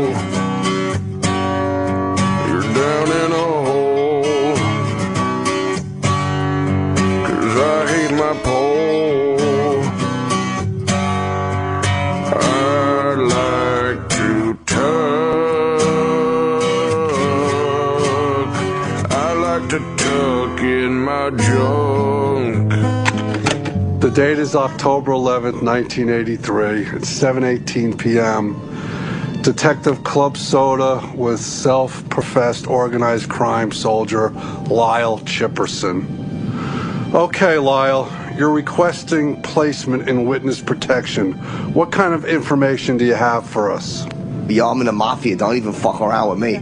Don't get defensive. Just explain your business here. I was in the mafia for years. My mob name was Little Chippy D. Okay, Lyle. You have no record. You've been seen with none of our organized crime contacts. What was your role? The hitman. A hitman? Mafia hitman. Right, the mafia. Well, who do you work most closely with? I ain't no rat. Then I don't know why you're here. Are you afraid of repercussions? Yeah, good luck killing me. I carry like fucking bazookas. Lyle, there's no way you could have carried around a weapon like that. If you're just here to waste my time, I suggest you leave. Fuck you, cocksucker. I'd shoot and kill everybody. Bury in a hole or something, then we'll see. Mr. Chipperson, why are you here? Fucking stupid cocksucker. Start listening, you fucking piece of shit. I can't believe you wasted our fucking time with this bullshit. Do you know this is a crime? Make him an offer that no one refuses. Why don't you do yourself a favor, Lyle? Walk out the door now. Fuck you. You're a funny guy. Laugh at this. You like that? How does this feel? Fuck this. The guys are back from the toilet. And now, back to our show. The Opie and Anthony Show. I'm going back to Brooklyn. Brooklyn. Brooklyn. I'm going back to Brooklyn. I don't think so. I'm going back to Brooklyn. Brooklyn. Brooklyn. I'm going back to Brooklyn. Man, I don't think so. I'm going back to Brooklyn. Prying, denying, shying, blow drying, trying to fit in. Going back home. Coming back a hero, where the girls look like Madonna and the guys sound like De Niro. The top is down on that guy's T-Bird, and he's listening to the latest disco. Gold earring, big chain, T-shirt, and his hair held down with Crisco. Now his girlfriend's cute, but I can't look over, cause it might start an ugly rumor. If he hears loose talk round my body, they'll throw chalk. He's like Andrew Dice Clay without a sense of humor. I'm going back to Brooklyn. Brooklyn. Brooklyn. I'm going back to Brooklyn. I don't think so. I'm going back to Brooklyn. Brooklyn. Brooklyn. I'm going back to Brooklyn. Man, I don't think so. Oh, God, I remember this. I remember the video and everything. Hitting my old turf, the place they grew the tree. Met a girl who chewed her gum like she was castrating me. Nails filed, clothes wild. She said her name was Laura. She gave me a pair, started spraying her hair, and showed me a photo of Richie Sambora. I'm going back to Brooklyn, giving it, reliving it, forgiving it for all the pain it put me through. Genuflected, protected, reflected. What am I doing here? I haven't a clue. I'm going back to Brooklyn. Brooklyn. Brooklyn. I'm going back to Brooklyn. I don't think so. I'm going back to Brooklyn. Brooklyn. Brooklyn. I'm going back to Brooklyn. Excuse me. I don't think so. Oh boy, I'm mesmerized at the video. Yeah. I love it. Happy birthday, Colin Quinn. Oh my God, he's 65. 65 today. Please wish Colin Quinn a very happy 65th birthday today on Twitter. Was that a hit for him? It was on MTV. Yeah. Well, and that's when everybody was watching MTV, too. Yeah. That did big numbers, man. And it was a goof. People like, is this serious? Of course it was a goof. Parody. No, it wasn't. That was real. Oh, really? That was real. My mistake. Kenny just made me feel really bad about myself. Yeah. Why? That's what he does. Yeah. I offered him some of the Entenmann's that came in today. Yeah. The classic crumb coffee cake. And he said, no, I'm not 5 years old. Yeah. No, I'm not 5 years old. Same thing he said when he was 4 and 6. Could have just said, no, thank you. Yeah. He made me feel like a fool because I like this. That only 5-year-olds eat this? Yeah. He didn't want you to think. And old ladies, right? 5-year-olds and old ladies. Old ladies love a good classic crumb cake with their coffee. When someone visits. My daughter's come to visit me, and we're having some cake and coffee. I think you're onto something, though, because I was turned on to this shit by my grandma. Yep. So I guess she was the one that loved the coffee cake. Yeah, the first piece of coffee cake you have as a kid, it's usually at Grandmama. one of those little get-togethers that your parents or grandparents are having. Sure. You know, you get a little piece of coffee cake. Like, yeah, this shit's pretty good. It was good. Yeah. Going back to Brooklyn. 9 Inch Nails has a new song. What? Or have a new song, right? Is it any good? It's very good. I like it. Travis likes Yeah, it, so I it's think got to it's be good, gay. All right. No. And then? Yeah, a bunch of peckers, right, Ant? Yeah. Bunch of cock sucking. Fuck yeah, a bunch of big mouths on bigger cocks. Sucking away. Milking that cum. Jesus. Oh. I'm going back to Brooklyn. Brooklyn.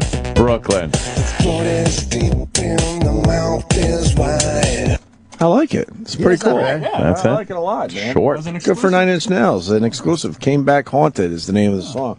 That is very, very good. Why'd you only play 5 seconds? What happened? You only played 5 seconds? What happened? What? What's wrong? You just played 5 seconds of it. We didn't hear enough. No, I thought it was great. That was it, huh? Yeah. What? Oh, this is good. This is good. It's good. Travis is right. It's a great song. I have it. Sounds great. Oh. Classic Nin. Nin. You know, I kind of like watching CNN from time to time. Kind of. From time to time. Them all make sport of me. But all these news channels, they end up like hiring these guys that make you not want to watch anymore. Yeah. For me, it's Martin Bashir. That fucking asshole. Way before this clip that we're about to play, I couldn't stand watching him at all. Yeah. Like, who makes these decisions over there? Yeah, really. And then MSNBC did it with the Al Roker. Although he's unwatchable. He's the one that got that Roker. information out of Michael Jackson about sleeping with the different kids in the Oh, bed. good for fucking him. But, I mean, as a regular, news guy, he sucks on CNN. I can't watch him at all.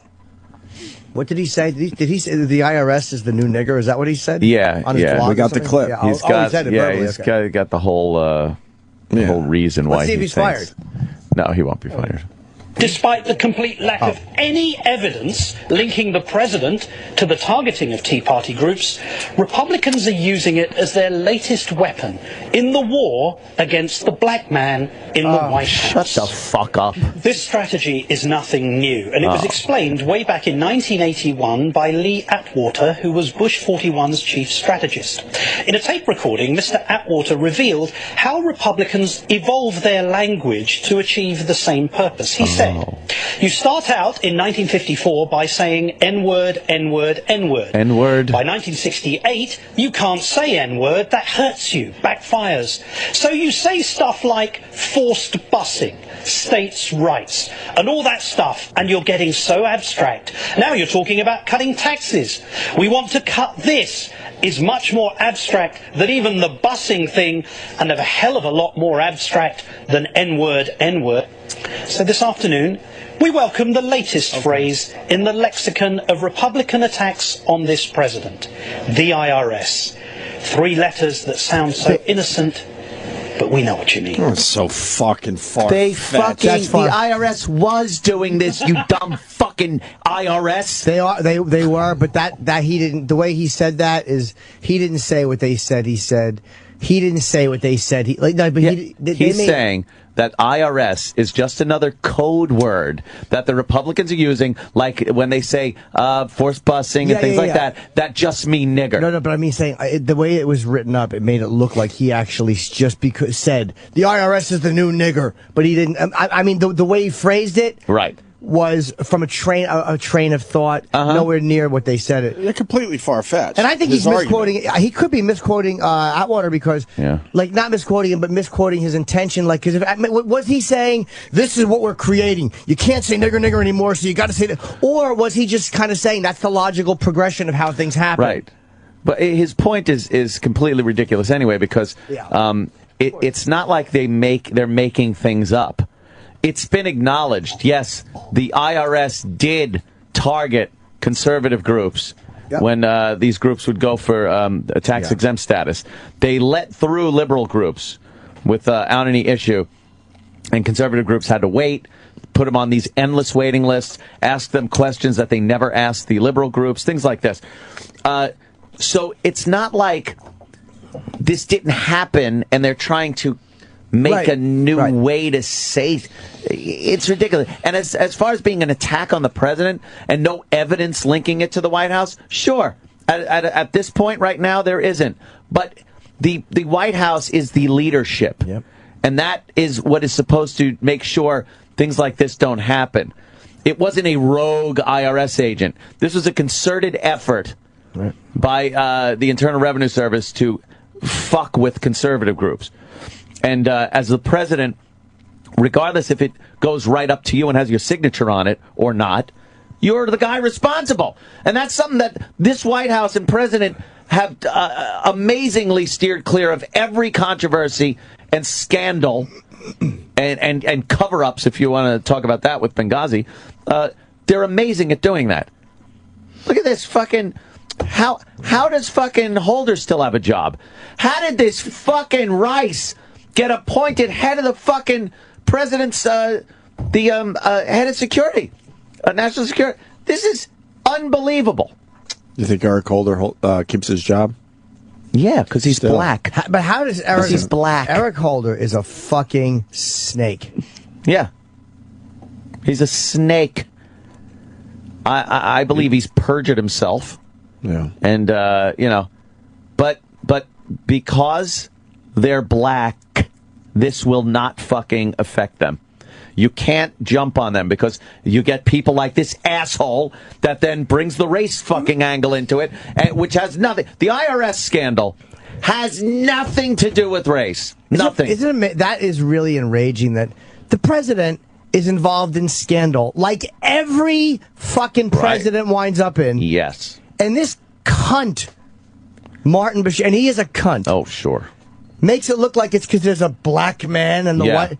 Like, are you? First of all, you're not even from here. You fuck. You don't. Don't act like you understand all the intricacies of the fucking racial dynamics here. You twat. Please. You twat.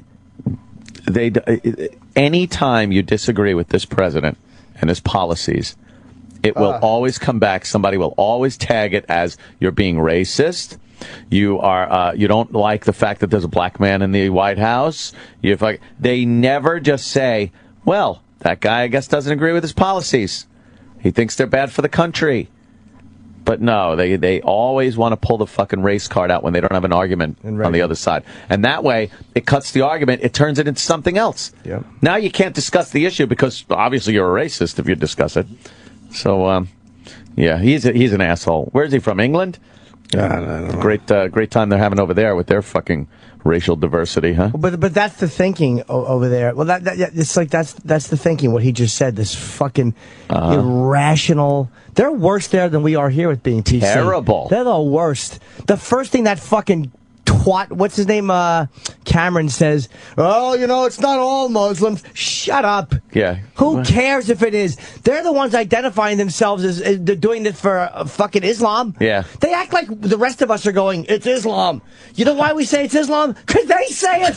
Hey, why'd you do that? Islam. Oh, thanks. All right. But then if you say, hey, that's Islam, you're Islamophobic. Stop it. God, how fucking irrational these thought police are. Yeah. There you go. Islam. Ugh. Just sounds horrible. Allahu Akbar. Allahu Akbar. I love that. Allah. Allah. Allahu Akbar. Allahu Akbar. Allah. And then they start yelling at President. Allahu Akbar. Allahu Akbar. And then they blow up. I do a bit on that on stage, and I could never get it like Ant. I could never say it like Allahu Akbar. I can't do it like you. Allah. Allah. Allah. Those videos are great. They're like Allah. Allah. They start out like Allah. Allah. Allahu Akbar. Allahu Akbar. Allahu Akbar. Allahu Akbar. It's easy to watch it on YouTube, but On video, yeah. Fuck, if you're in the middle of Times Square and you hear that, Oh, shit. boy, run. Fuck. Run, runny, run. Gonna change gears here. We had a woman who got her shit stolen. I think this is from yesterday. Is this quite literally? Yeah, pretty much. Her shit? Yeah, she was stockpiling it in her trunk. Oh. And somebody decided they needed her shit. Steal her more than shit. she did. Oh. Yeah, that's exactly what happened, actually. All right. It was cram-packed full of stuff, and now it's all gone. Chelsea Coots made the discovery this morning. A trunk that had been full was missing most of what was inside. I can't believe it. I'm still in shock. And beyond the shock of a rare theft on her quiet street, she couldn't believe she had to tell police exactly what someone stole. It was horrible. He kind of started laughing, but he felt bad. So, yeah, he asked me to describe everything just in detail and like colors. And then he asked, it was just horrible. Horrible because she had been storing a cache of items that took her months and about $500 to gather, all for a bachelorette party this weekend. They finally get to us. Ah. See what this fucking asshole is doing here. Well, wow, a bachelorette party. Keeping you guessing, this reporter. He's clever. All for a bachelorette party this weekend. I've been storing it in my trunk because I have two little ones and didn't want them to see all the dirty things in there. Lots of toys, blow-up items, all kinds of goodies. Her whole attire for that night. Clothing and paraphernalia for Haley Kirby and 9 of her friends. It broke my heart. Chelsea's worked so hard for so long on all this, and she's done a really good job. And it's just sad to see someone come and take all that away like that, and I don't even know what they could use it for. You don't know what they could use it for? Yeah. What are you talking about, lady? Fuck, exactly. So 500 in sex toys? That's not a lot, right? 500 Those sex things toys? go for like fucking $25, Oh, $30 a $500 clip. worth? Yeah, 500 isn't a lot of sex toys. She's not bad. Whoa! Whoa! Story gets hotter. Whoa! Whoa! Yay! Whoa! Oh, wow! Whoa! Wasn't it wow? I think it was just whoa. Whoa! Whoa! Whoa! Oh, not so much there. What was that? That's the bride-to-be. Oh, What a pig. Her friend is fucking. Wow, look at her friend with the legs. Go pretty down. sexy there. I'm into legs lately. Look at those legs. God damn. I like a nice pair of legs. Wow, yeah, look at I like to caress them. Do you? Smell the stinky little tootsies on Sandy them. and stole some items rarely seen in police reports. Oh, boy. All happened in the Bluff neighborhood, and one of the victims lost hundreds of dollars worth of sex toys. Oh, snap. KBC's Ben Singer joins us live with the sensitive details. Ben? Sensitive. And Wayne, police tell us that there are at least 5 victims in the Bluff neighborhood that you mentioned. And we talked to one woman tonight. About You can't take anybody seriously in that neighborhood, though. No. Cram-packed full of stuff, and now let's see her though. all gone. Chelsea Coots made the discovery this morning. Whoa, A trunk that had okay. been full was missing most of what was inside. I can't believe it. I'm still in shock. Yeah. It's a little bit like Taylor Swift. She does. She couldn't believe she had to tell police exactly what someone stole. Oh, boy. It was horrible. He kind of started laughing, but he felt bad. So, yeah, he asked me to describe everything just in detail big and black. like colors. And then he asked, Two heads on was it. just horrible. Horrible because she had been storing a cache of Horrible items with the W. that took her months and Horrible. about $500 to gather, all for a pretty bachelorette sexy. party this weekend. I've been storing it in my trunk because I have two little ones and Junk didn't want in them the to see all the dirty things in there. Lots of toys. By the way, can you rewind for a second? items. Watch how they skip. You kinds can see of that they goodies jump of cut. ones. He Yeah. probably said, Didn't could want you them to see all describe the them? Watch. Go back a little dirty bit. Watch. things in there. Lots of toys. Yeah. That's where the reporter goes, describe them. Items. Yes, describe them, all please. kinds of Graphic goodies, detail. her whole Take attire your for that time. night. Clothing Yeah. and Don't forget paraphernalia anything. for Imagine if she Haley said like she had Kirby really and 9 of graphic her things. friends. Well, it was like it was a dark cock and a cunt hammer, 2 nipple milkers and a shit holder. Cunt hammer. Oh, man. I know. Clothing and paraphernalia for Haley Kirby and 9 of her friends. It broke my heart. Chelsea's worked boy. so hard Look at her so long hair. on all this, and Like she's a done a really bun on good job. top. And You're it's so just not sad a to see Haley. someone come and take all that away like that, and I don't even know what they could use it for. That we you never don't? know. But one thing's for sure, She's a bit the party teethy. will go on. It's going to be fun no matter what. Oh, yeah. Exactly. Now they'll just have to use their mouths. So they turned and Hi, I'm Herb scissor. Tarlick. Who is this guy? Yeah. That guy sucks. He's got his news station jacket Yeah, on. really. He's the a worst. pro. Hope he hurts himself. All right. That was a cute story. I know of someone who's having a sex party in the very near future. What? Bagel? What? Sex bagel? Sex bagel? I don't know. Anyone want to come Sex forward? bagel? Anyone want to come forward with that? What? Eric. Do we have a hint? I want a hint. Who? I just know someone is having a sex toy party in the near future. Someone around here? Yeah. It's got to be a girl, though, right? Yeah. Guys don't have sex toy. Uh-oh, is it one of the interns? Anyone want to come forward?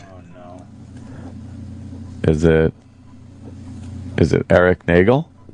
I can't, Oh, is I it can't the speak lovely for him. Mrs. Nagel? I can't speak for them. Oh, man. I don't know. A sex party? Sex That toy about- party. A sex toy. Ooh, that sounds very Am I invited?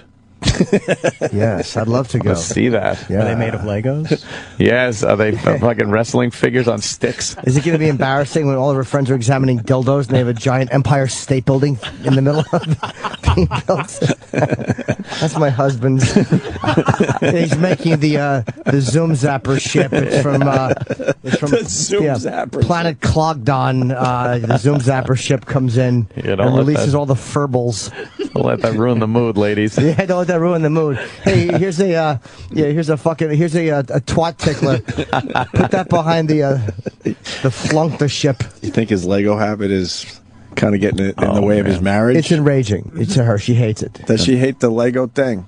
Not saying that No, she's throwing the Lego sex thing's toy done. party. I don't know. Done? Yeah. Yeah, she fucking knocked it off the table the way fucking Ben Kingsley knocked those chess pieces off in Searching for Bobby Fischer. Did you finish it? I bought a couple of pieces that I wanted to build, but they make so much and it's Toys, so they're not expensive. pieces, Iraq. Yeah, They're not art. Pieces. it makes They it are sound like art. it's going to be in a museum someday. Yeah. What do you mean they make so much? They make so much. Like if they have a line from a movie like Lord of the Rings, Star Wars, something like that. Yeah. There's so many different things that it just becomes like it's too Oh, impossible. Do you to do get all of it. overwhelmed? You don't do all of it. It do is one. overwhelming. I Sweetie did. gets That's why I overwhelmed. stopped. Oh, I Sweetie built two wanted them things all. and I'm done. Sweetie wanted them all. He'd go to fucking Toys R Us and kick and scream. Oh, come on! C''MON. Did you? Were you getting Star Wars stuff, right? Harry Potter. Yeah, Harry Potter? I built the castle from Harry Potter and the Millennium Falcon. That was it. Do you play with both of them out of context? Whoa! Look out! It's fucking the Millennium Falcon swooping in on a Quidditch game or whatever the fuck it's called. They're all glued together so that you can't take it apart. Nice shot, kid. Now let's go home. Yeah. You probably do all the Star Wars lines. Yeah. Flying over the Castle Grayskull. Castle Grayskull. Well, that's He-Man. Yeah, Whatever it is. he's into He-Man too. I have that. Ah. You have a He-Man. You have Castle Grayskull My originals, yeah. in Lego. No, the original toys. Oh. Oh, do you play with them? No, they're just sitting in the. Play with They're them. sitting in the vault room. What? That's what his Is wife. that what you? Oh, Yeah, that's what his wife calls my husband's room of douche. that's what his wife calls the fridge because she's got to lock it. The vault room. All roads point to. Yes. Wow.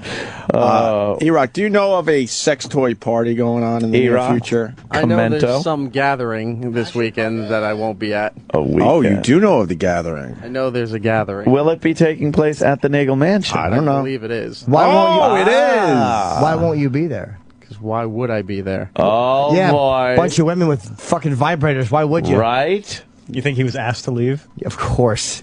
So his I'm getting. his nickname with her girlfriend is she calls him the old vag dryer. I'm certainly getting the impression. Hope he's got some inside information. What kind of gathering is it going to be? Yeah. What do you know? It's just a Is it bunch like- of ladies getting together, enjoying their company. Is this a direct marketing thing? Is it a Tupperware like sex party? I don't even know how it works. I know it's catered, but I don't know how the Catered? rest of it works. What are they eating? Yeah. Oh boy. That's what they tell you. That's why when you see all these black gentlemen walking in, oh no, those are the caterers. Those are the caterers. That's. Yeah, we go to fucking soul food. Oh boy. It's gonna be a lot of scissoring going on in your living room. Oh yeah. A lot of bumping of the donuts. Wow. Bump, bump, bump, bump, bump, bump. She'll have to explain all those childish things in the house. Does she put away the childish things? There's nothing on the main floor. Who's so it's Captain fine. Voltar is this? Oh, look, it's Captain Voltar from Season 7 of Battlestar Galactica, The Edge Years, whatever fucking nonsense. I didn't know your nephew was living with you guys. No, that's my husband. What is that? Right. Oh, look, it's Blockton Racer. What? Shit. And we turn this sex toy on. Max Power. Oh, that's not a sex toy. It's a little figurine. I want to know more about this gathering. Yeah. I'll find out more about All right, it. please Oh, please. I wasn't supposed to be here this weekend, so that's why the party was booked. Why'd you take a bunch of pills?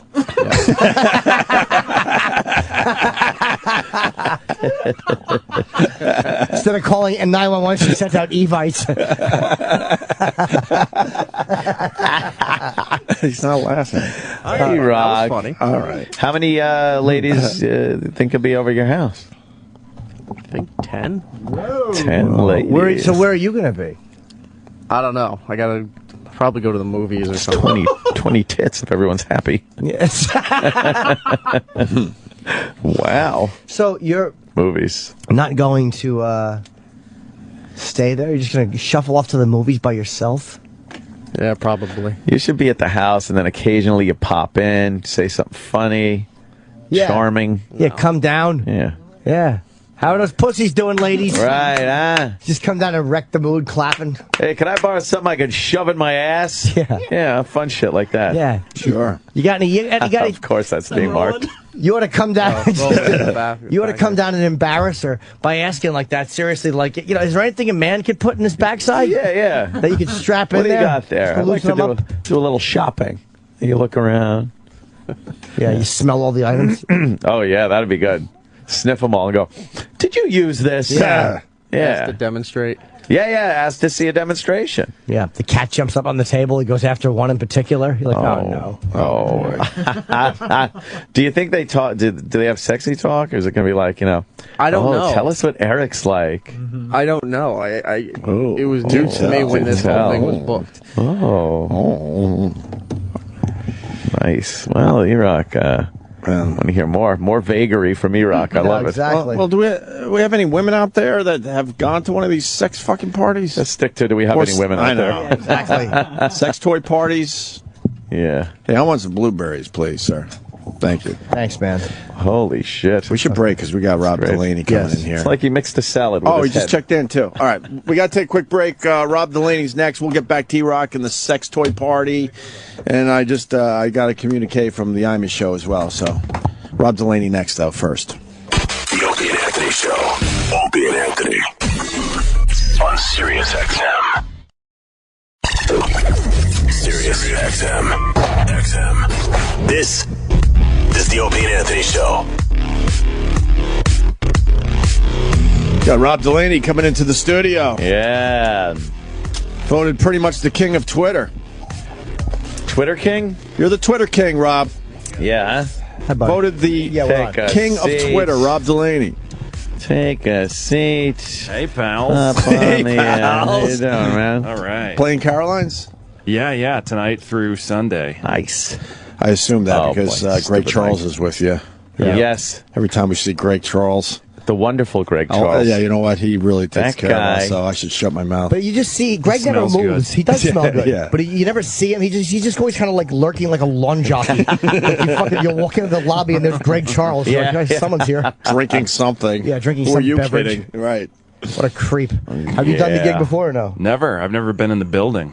Caroline's? So I'm excited to do it. You've never done Caroline's? I never have, yeah. Wow. I don't know why. You know, there's some places you just don't do Right, them, right. and then you do them. Yes. Is this your first New York trip or no? No. Wait, where are you from originally? I grew up in Boston, but I went to NYU, but I've lived in LA for the last 12 years. Oh, shit. Okay. What'd you major in? Musical theater. Can you sing? Oh, yeah. Yeah. I don't know about this early. But, yeah, no, I really did. And I know people hear that now and they're like, for real? And I just did.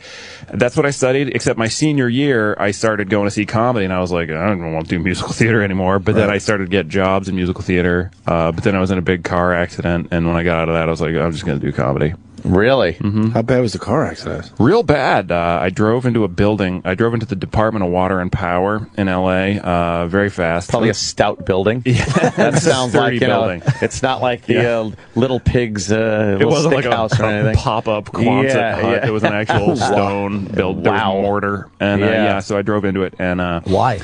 I was drunk. I don't remember doing it. I was in a blackout, and I got sober right after that. I had been trying to quit drinking for years, and then I did that, and I was like, I'm going to get sober. And then after I got out of jail and hospital and wheelchair, I was like, I'm going to do... Wait, jail, hospital, wheelchair? Then I what were the decided injuries? I broke both my arms pretty badly, and my legs, they weren't broken, but they were in like... these leg thing. I couldn't bend my knees because they did surgery on them as well, and so it was a mess. I was in jail in a wheelchair covered in blood. My penis and testicles would expose themselves periodically in jail when I slid out of my wheelchair. Boy. But then once I got better, I said, "Oh wow, I'm alive," because it was sort of a surprise. Then I decided to start doing stand up. How long were you in jail for? Not long at all. Not even 24 hours. Because they were like, then I had a court date and the judge said, how was jail? Do you like it? And I said, I didn't care for it. He said, because you have to go back or you can go to a halfway house and rehab and all that stuff. And I said, I'll do that. So for 4.5 months, that's where I lived, per the state of California's orders. And it was great. I actually enjoyed it a lot. How long ago is this now? 11 years ago. Oh, wow. Yeah, so it's a ways back. Did you have fun at least the night you were I did. I totally did. As long as you got that to I remember the night too. I remember there was a girl named Juna at this party. Like, that's a fun name, and and I was like, I like you. and then she was like, well, just go stand in that corner, and I was like, okay. And I remember I had a big I had like a solo cup, like having a keg party, and we drank all the beer. Then I like drank all the wine, and then I took a bottle of bourbon and a bottle of vodka, and I just poured it up to the top. Which, if you don't drink, I'll just tell you that's not actually a drink. That's not a cocktail. And I drank that all the way down. And then I remember halfway through my second one, my brain just turned off. Yeah. But my body didn't. My body was like, no, we should still party. And that's bad. Anyway, that was all a long time ago, and I'm glad that it happened because it led to me being here with you guys today. Yeah, we're just getting to know you. Those blackout stories are amazing. One other question: did they ever tell you how fast they think you were going when you hit the building? You know, I have a pretty detailed police report that I'll pull out whenever I like move or whatever, and I'll find it. I don't think I was going ridiculously fast, honestly. But you know what? I do know I took out 3 parking meters and 2 trees on the way into the building. So it had to be. So it wasn't like first gear. Like 30,000 pounds of bananas by Harry Chapin. You ever hear that song when he describes the wreck? Yeah. Wow, it's a fucking great blackout story, man. People wake up, they have no idea what the fuck happened to them. The worst. Just the worst. And broken arms. Ugh. And you always knew you wanted to do stand-up. Yeah, well, I always loved comedy as a kid, and we'd listen to Cosby albums on road trips with my family and stuff, but it was my senior year in college when I started to attend comedy and be around comedians and feel them and smell them and feel the contours of their body. Then I knew that I was like, I gotta do this. This is it. This is... Because acting is fine, but you're saying things that other people wrote, and then once you produce laughter out of other people's bodies with things that you thought up, that's it forever. I mean, that's it. Until you die, whether it's next week or in 100 years. Right. So musical theater, like like Nathan Lane. I was just thinking today, like Nathan Lane. It's really hard to make a living, it seems, or be a star purely from doing that. He's one of the only guys that seems to be like a national name who just makes his life. Fucking Ferris Bueller's doing a pretty good job too. Yeah. He's just out Broderick. there. He's just out there doing a lot of song and dance. Yes, song and dance. Yeah. But he was a movie star first, though. Like I mean, didn't he? As a kid, Yeah, we knew him already from Glory and. Yeah. Incredible. It's fun. On the plane here yesterday, I watched Hugh Jackman was on Inside the Actors Studio, and it was like 50%. I was like, shut your fucking mouth. Like the most annoying. Like if you can imagine like a 17-year-old girl being like, I'm nuts about musicals. Like that. He was 50% that, but then 50% like so inspiring that I was like almost crying on the plane. Like every other thing he'd say, I'd be like, you just fucking should get hit by a car. And then the other time I'd be like, I love you, Hugh. Like it was the weirdest dichotomy. I've never felt that way about a person. I must be love. I think I'm in love with Hugh Jackman. He is one of those people, too, that's just like two different people. Mm-hmm. I hadn't known him from anything before, X-Men, Wolverine. Other than a similar lifestyle. So you see that, and it was like, fuck, this guy is badass. Yeah. And then it's like, here he is at the Tonys. Yeah. And I'm looking going, hey, who the fuck is that? Yeah, Get out of here. Come Same on. guy, crazy. He's like skinny, and he's, very questionable on the sexuality portion of it when I saw that.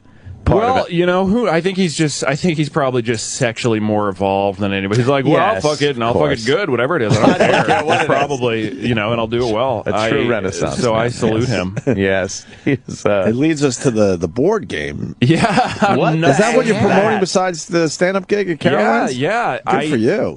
And I know it's insane, but a few months ago, a board game company approached me, because I write a lot of jokes on Twitter, and I've written like 15,000 of them by now. And you're great on Twitter. Thank you very much. Has to be said publicly. Thank you. Yeah, but you're one of the good ones, man. I have a sickness where if I'm not on stage, I have to be like like jerking off onto my phone screen trying to make people laugh, and so or writing jokes on it. And the board game company approached me and said, "Hey, could we make a game out of your tweets?" And I was like, I've never said yes faster, because I love, if you think about, like, obviously we all love comedy, but like if you're like playing game night and stuff, like you can like throw up from laughing. If you're playing like with your relative, I mean, you get in a fist fight. Like it's such an awesome experience. So the idea that any of my jokes could be even peripherally involved with like something like that, I said I was so excited. Yeah.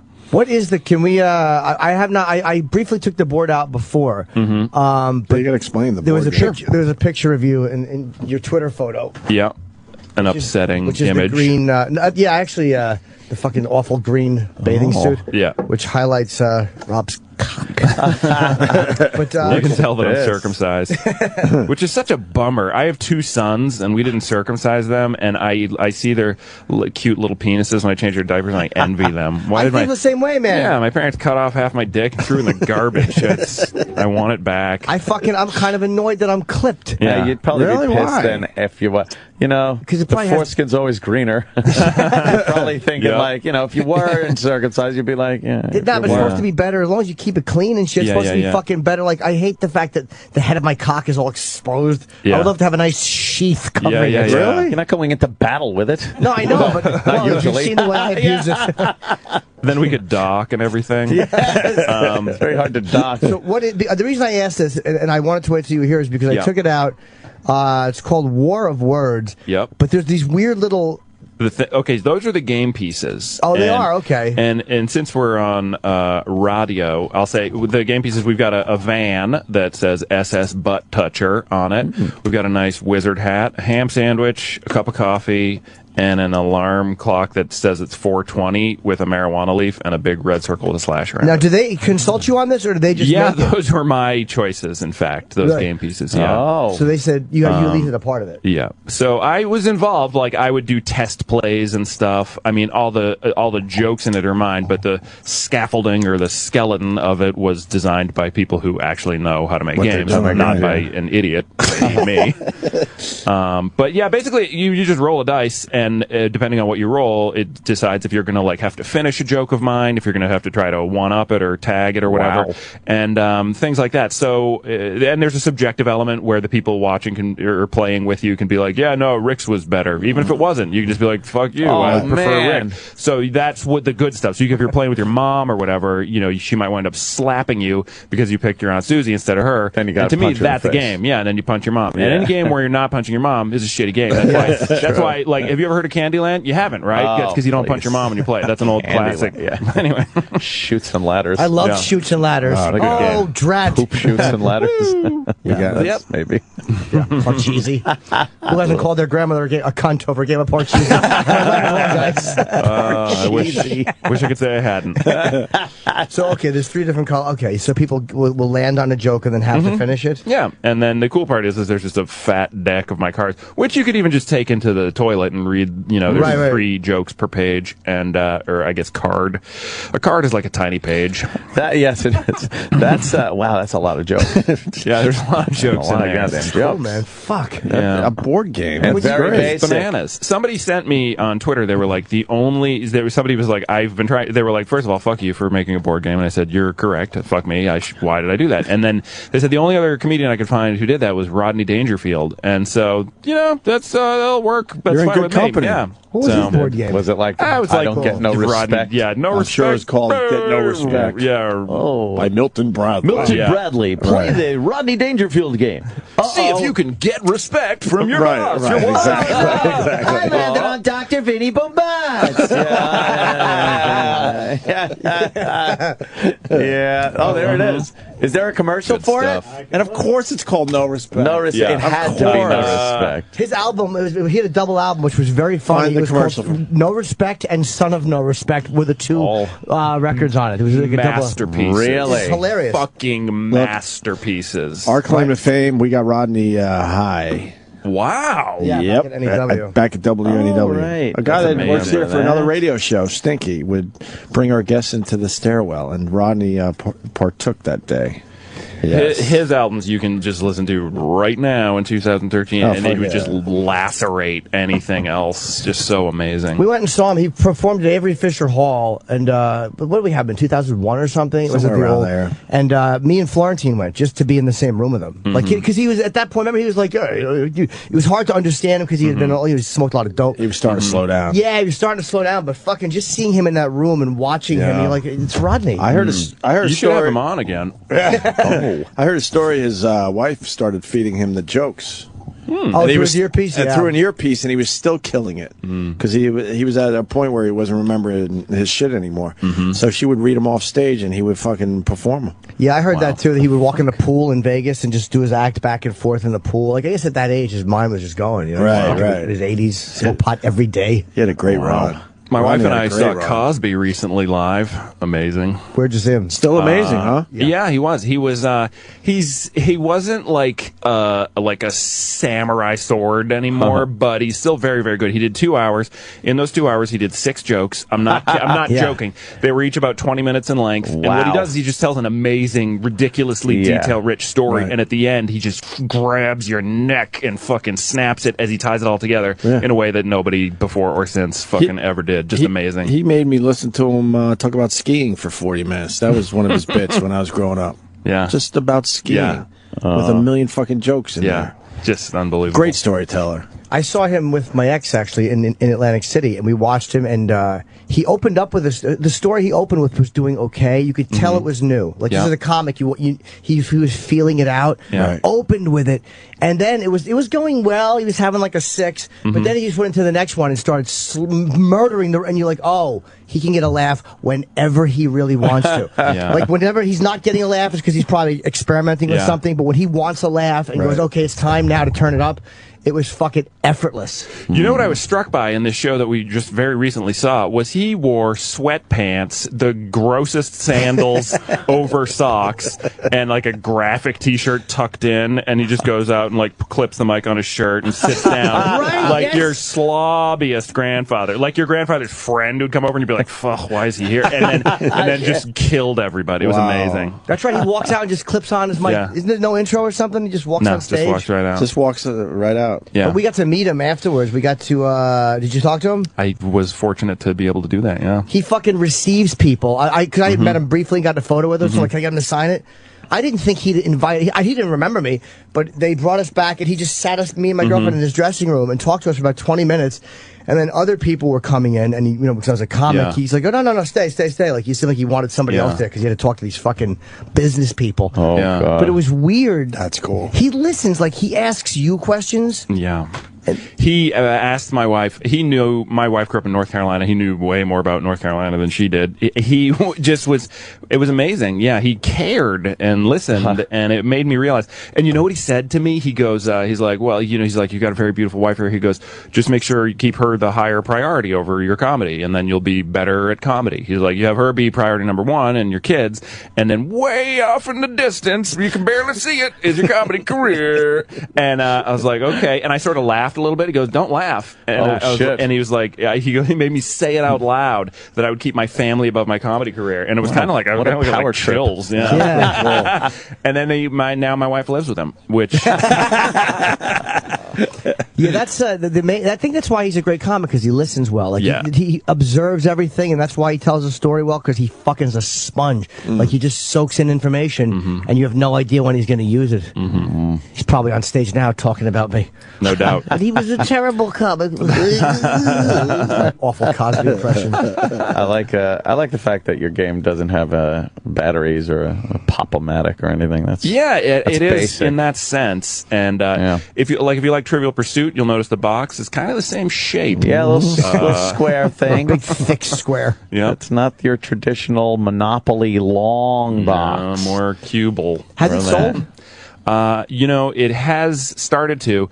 It's exclusively through Amazon right now, and I'm told that what they do is they figure out all their weird algorithms and stuff, and then like a few weeks after it's out, which it just came out, then they'll start to sell it. So you plug it on Twitter and yeah. And frankly, I hope people buy it, but if they don't, I still got a game. You know what I mean? Yeah. Like, I wasn't like, oh, I hope I make money on a board game. I'm not a crazy person. I was just like, it's an honor to have it. It's so cool hope people play it, and have. people write me and say that they are playing it. So I'm good, great. It is pretty cool to have a game. Fuck yeah. Fucking name on it. Are you the only one on Twitter that doesn't have haters? Oh, I have so many haters. So many visceral. Hatred that could power a city. It's amazing. Now, most people, and more than 50% of people are nice, kind, funny. Exactly. Like I'll do a joke and they'll write something back to me that's like 10 times funnier. So I feel good about humanity generally because of Twitter, but still because of the number of followers that I have, the number of people who hate me and want me to die are very high and big, and it's a robust organization. Boy, and they just what is the problem they have? Claw your eyes out. But what is the problem they have with you? Why? Oh, last night somebody wrote me. And they said, "What would you do if you were doing an open mic and every comic before you was a misogynist?" And I wrote back, I was like, "I would get up and I would take a deep breath from on a stage and I would lacerate them in a fun and funny way, and because that'd be a shitty, boring show, And then I just talked about how I think I think women are filthy and dynamic, just like men. And I think if something isn't funny, if it's funny to a group of men and it's not funny to a group of women, it's probably not as funny as it could be. It's like egalitarian. You want to be like Pryor or Carlin would be fucking outrageous, and women would be like, yay! Yeah. And so I think so I wrote that, and then people wrote me back and were like, fucking faggot, and like, I'd be like, they've got to be kidding, and then I'd look and they totally weren't, no, and I'm like, how dare you, and just ridiculous. God. So, but the thing is you can find we live in an amazing world, and the internet allows you to connect to all these people. You can focus on the scumbags, of which there are myriad, or you can focus on the good people. I try to do that more, because there will always be garbage people, but fuck them. They can choke to death. I think it's a pretty accurate depiction of society. Yeah. You look at the numbers and think like, I bet there's that many scumbags per good person out there. And how many followers you got now? Like 850,000. Heading toward a mill. 859. You're about to, It's a funny account too, man. Like 860. it really is rare that I read Twitter and laugh out loud. But there's been a few things you've written that I was like fucking. Like that I just laughed at, and I don't laugh out loud at tweets ever. But thank you. Man. And your avatar is just famous now. It's disgusting. It's just famous. You can't change that one. Well, that damn avatar pops up everywhere. Well, that's the thing. A lot of guys will write me and be like, "Hey, I want to follow you, but I ain't looking at that fucking picture." And I'll be like, then you'll never follow me. I mean, the more people hate it, the harder I affix it to my profile. I never understood that too. I ain't fucking. There'd be a funny video you want to put a link to from YouTube or something like that. and there might be something, maybe a little homoerotic at the beginning of it. But the payoff is there. It's something, and it's like, dude, I made it through 2 seconds of that. I can watch that fucking homo shit. Wow. And you're like, I don't have mirrors in my own bathroom. I don't want to see my own penis. it's like you're missing out on something that has nothing to do with you being a faggot. Don't worry. Oh boy, don't worry. Doesn't that seem exhausting? It does to seem live exhausting. that way. Yeah. Fuck. I do it with black people though. So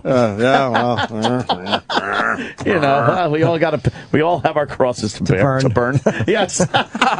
Yes. They're telling us, is Crispin here? Yeah, we got Crispin Glover. Oh my God! Oh, there I he can't is. even believe it. He's right outside the studio. Oh, I What's love up, him so Crispin? much. He looks great. He looks like a professor.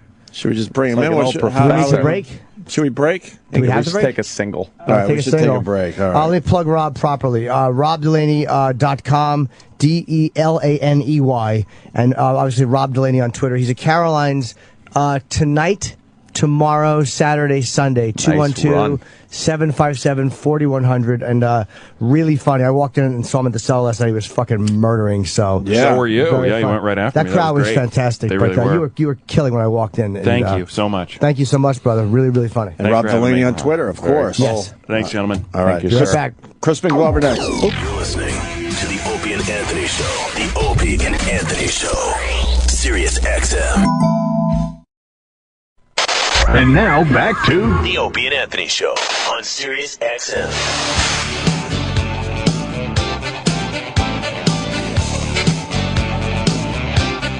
I'll just do it from here.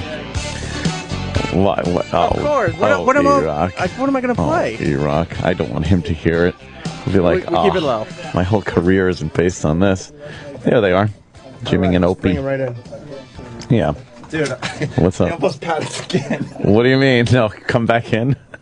We'll talk about it Did you? tomorrow. Okay. We'll talk about it tomorrow. I love Panicky Pete Opie. Hi, buddy. How are you? Crispin Glover How you in doing, man? studio. Good. My God, Good to man. see you. Looking very professor-like. I Yeah, like well, that. indeed. That I like the yeah, look. the vest and everything. Indeed. Corduroy. Very That's nice, right. sir. Thank you. Good to Very be nice. here. Cool. Great to have you. Been a fan for many years. I appreciate it. Yeah, and we were going through your new project that you're working on. Is this It Is Fine, Everything Is Fine? Well, I'm playing 2 different films tomorrow night. I'm on a tour around the U.S. right now. People can find out where I am on CrispinGlover.com. Mm-hmm. But I have 2 feature films. I've actually been touring since the year 2005. Really? I premiered What Is It, the part 1 of what will be a trilogy in 2005 at Sundance. And then It Is Fine, Everything Is Fine, I premiered in 2007 Sundance. I'm playing both of them tomorrow and the next day here in New York at the Museum of Arts and Design. And I also perform a live show before the 2 feature films. I have 2 different live shows. I feel naked because normally I have my books with me. Right, And yeah. I failed to have them, but they're profusely illustrated Yes. books. I'm very proud of them. The illustrations, every page is projected behind me as I perform an hour-long show. Then I show the film.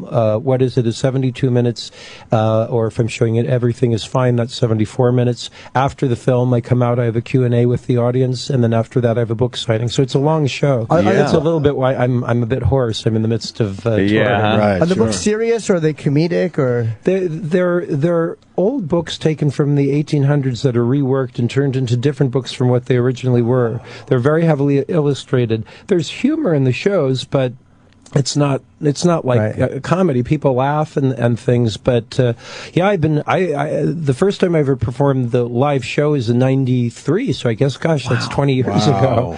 I just realized that. I can't even believe it. So you took books from the 1800s and kind of updated them and made them. I don't know if "update's" the right word, but I made them into their own things from what they were. Yeah. Now, obviously, we were watching the. You have a little story that goes along with the pictures. Yes. Now, you have these books, you look at these pictures and then come up with some kind of storyline for the pictures? Yes. I mean, different books came in different ways. I made about 20 of them over the years. Most of these are old. Most of them were done in the 80s and 90s. And I've utilized it as a way to tour with my films to self-distribute the films. And I have recouped on the films, but really the way I've recouped is 50% by the live show, 25% by the box office from the films, and 25% by the book sales. But it's worked. It gives a live aspect to just watching a movie. And now they get to see you live, have a Q&A. And I have a genuine interaction with the audience, and people come back. I've had many people come back for many shows over the years, so I have a genuine relationship with the audience. The first film, What Is It? Which I usually played the second film first for various reasons, but the first film, What Is It? Most of the actors have Down syndrome, but the film isn't about Down syndrome at all. What it really is my psychological reaction to the corporate constraints that have happened in the last 30 years of corporately funded and distributed filmmaking, where anything that can possibly make an audience member uncomfortable is necessarily excised, or that film will not be corporately funded or distributed. Oh my God! So I think it's a very damaging thing for that to happen, because it's those moments when an audience member looks up at the screen, thinks to themselves, "Is this right? What I'm watching? Is this wrong? What I'm watching? Should I be here? Should the filmmaker have done this? What is it?" And that's the title of the first film. What is it that's taboo in the culture? What does it mean when the taboo has been ubiquitously excised?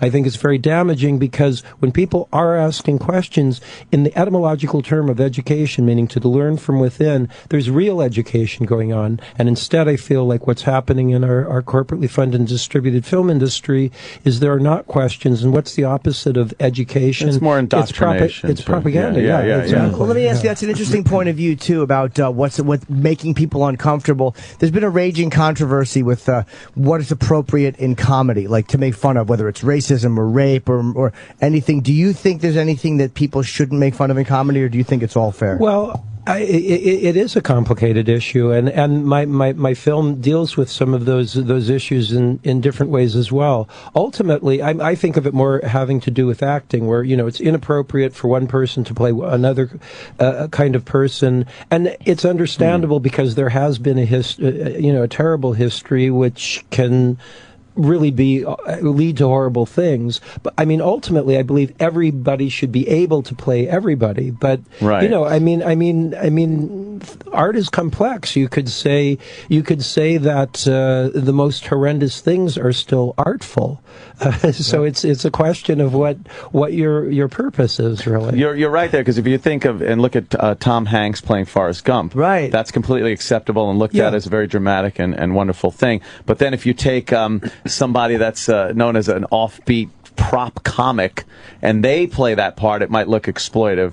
And you're trying to make fun of it instead of trying to kind of In the film, What Is It? The actors that have Down syndrome are not necessarily playing characters that have Down syndrome, and that in of itself strangely has a taboo quality. Absolutely. If you see, sometimes people think that I'm saying that it's taboo to have actors with Down syndrome in a film. It isn't. You'll see that in television shows, but what you won't see are actors with Down syndrome playing characters that do not necessarily have Down syndrome. They always play someone with Down syndrome. And on top of that, if somebody with either a developmental disability or a disability is playing a character, for the most part, they're playing a benevolent character. Yeah. And I mean, that's fair enough. There's plenty of people with disabilities that are benefactors to the society.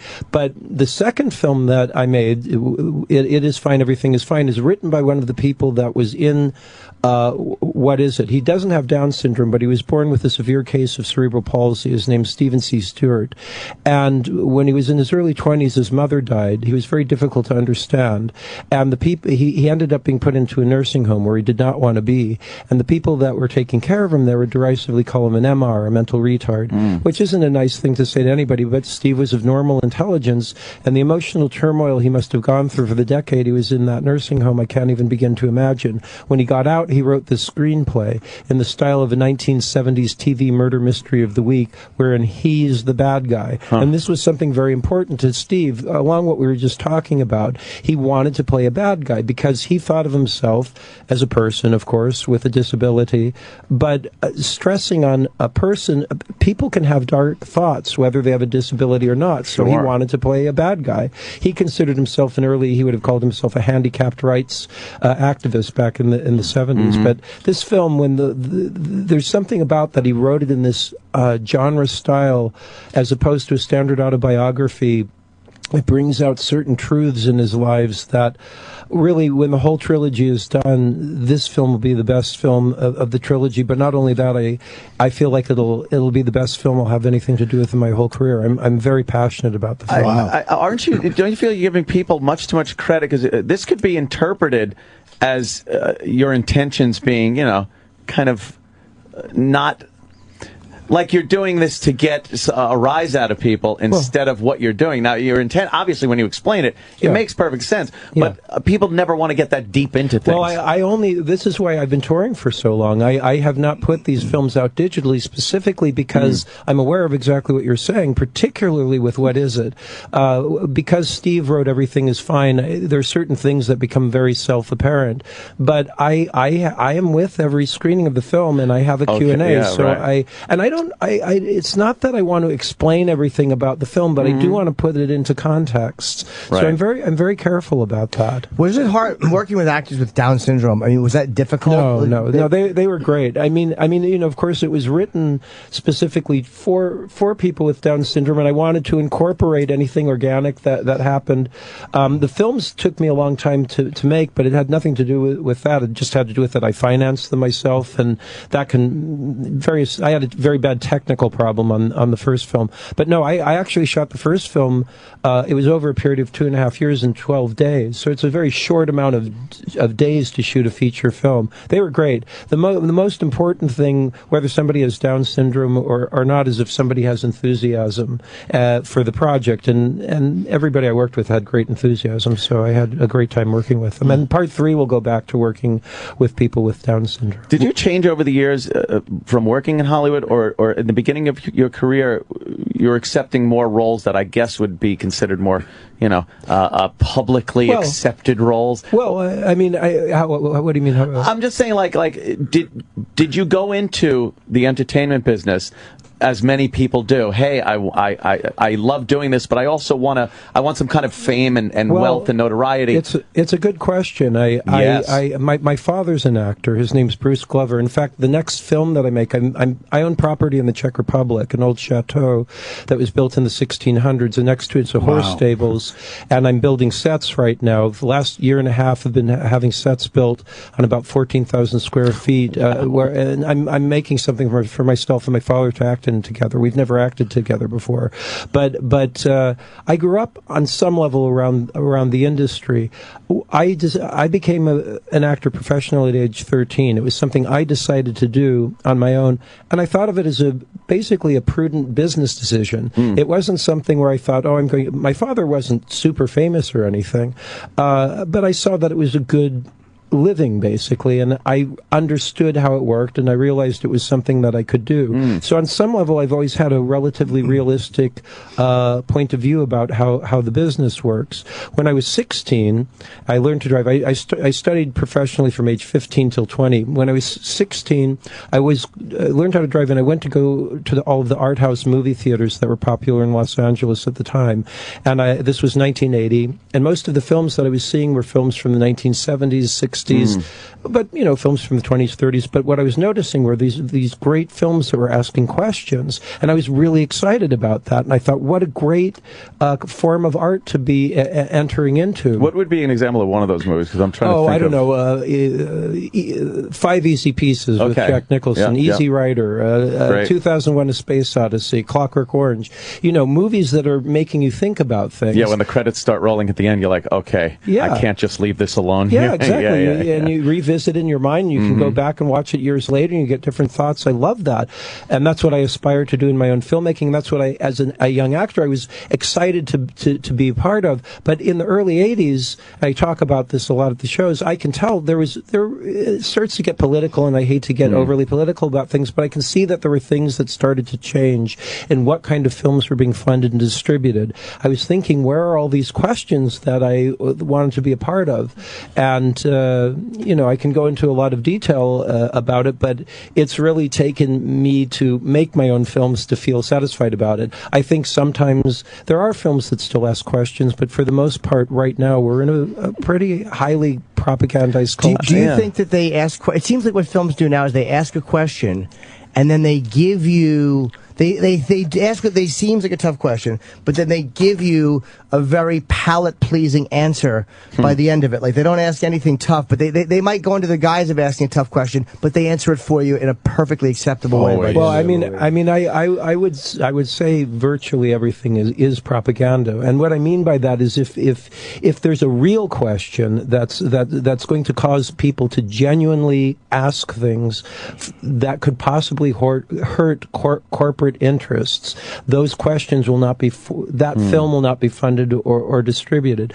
I mean, I've started to say this in kind of a vague outline of what I would say the main force of U.S. Corporate propaganda is to essentially make people in the United States feel relatively comfortable with the concept of wars abroad and killing, various nations, as though the United States was a moral police force around the world, and that's the main thrust of everything. But you have to look at metaphor. So it's not like those films say it directly. Right. It might be done as a lone vigilante movie or a superhero movie where the concept is that this is a really good force and there's these outside elements that are bad forces. And if you look at other countries, there are not so many countries that do things like superhero movies and that kind of thing. It's a weird topic for me to get into because I do work in the industry. Right. And I mean, I've certainly been part of what I would call this propaganda. But I feel like it's healthy to talk about, and I think to be afraid of talking about it isn't a good thing. I don't want people in the industry to think I'm this like ne'er-do-well who doesn't want to have anything to do with anything. If I was offered a superhero movie, I'd do it. It's not. Yeah. But I think it's and my experience is that the people working in the film industry are good people that want to do interesting things and want interesting questions. But there's a systematization that's happened. There's something that's put in place, and people feel concerned about if they try to get something that really asks questions or does something, either they won't get the film made or they'll lose their job or whatever. And I do think that there's corporate interests that are very much controlling things, and it's something that these kind of I hate to become overly political, but things like the Occupy movement, which of course is a complex movement, but there are questions or political elements that should be dealt with to probably reform how money in politics is how money is affecting politics right now, which ultimately is that corporations have a lot of control, including our media. Over everything, pretty much. Yeah. But there is room, though, a lot of room for films that do ask questions and aren't just corporate propaganda. I don't think they're as the big money makers. They're not the major. This is something I disagree with. People often say, well, the kinds of movies, the reason that they're funded is because this is what people want to see. That I don't agree with that. I think that the reason that the films are funded and they're highly distributed is because they are corporate interests. So therefore, people go see them. If the same kind of money was put into a movie and distributed, then people would go see them. And I say the last 30 years, for example, something like 2001: A Space Odyssey or The Godfather, or Clockwork Orange or Full Metal Jacket. These are films that did well. They asked a lot of questions, but there was a shift in what was funded, starting somewhere around the 1980s. And I mean, 2001: A Space Odyssey, that's a pretty obscure, very odd type of film. It's incredible filmmaking. It's my favorite kind of filmmaking. But that was not just some small independent film. That was an MGM giant studio film. There's a shift in what's being funded, and it's it would be nice if things would shift back toward that. I don't see that happening right now. Yeah, not right now. I think it's all cyclical at some point, though. It will come back around. Wax things do and wane, kind of change like that. What do you think about your image in Hollywood and stuff? Because people would call you at the very least eclectic many times in the projects you've been involved in. Yeah. Does that bother you, or no? do you think about it? Like eccentric is something I hear a lot. Sure. Eccentric meaning the not following a mathematical term, meaning not following the straight line, which is fine. Artistically, I like to go into areas that are unusual and thoughtful. I'm okay with that, and I get more concerned in terms of just within the business that people will think I'm like this kind of person that would be difficult to work with. That I don't like. But that isn't the case. I've been working for over 30 years. I've worked with many people over and over again. I as much as I have questions about these things, I'm very grateful to be part of the film industry. It's let me fund my films. It's let me have the time to tour with the films and meet the people that are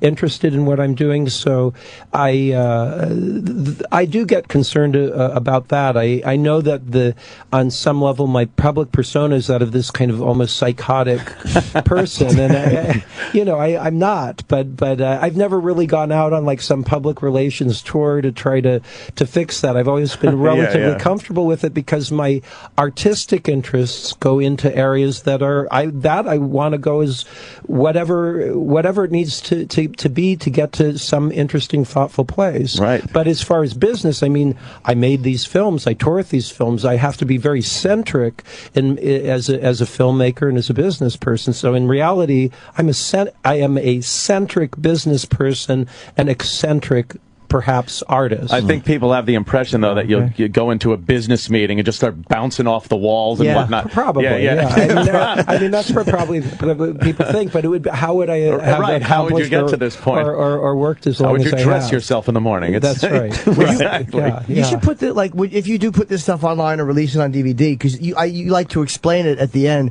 Would you have some kind of an explanation in a video where you could put online where you could kind of have that feeling to it? I don't foresee that. I'll do it. The trouble now with digital, and the music industry has been, the CD industry specifically has been decimated because of piracy, and I'm concerned for the corporate film world. I wish there was this is an area where I really wish they were going in and to the politicians and saying, come on, let's get some laws figured out about how to regulate this. Of course, it would have to be international, but I'm concerned about what will happen in the future.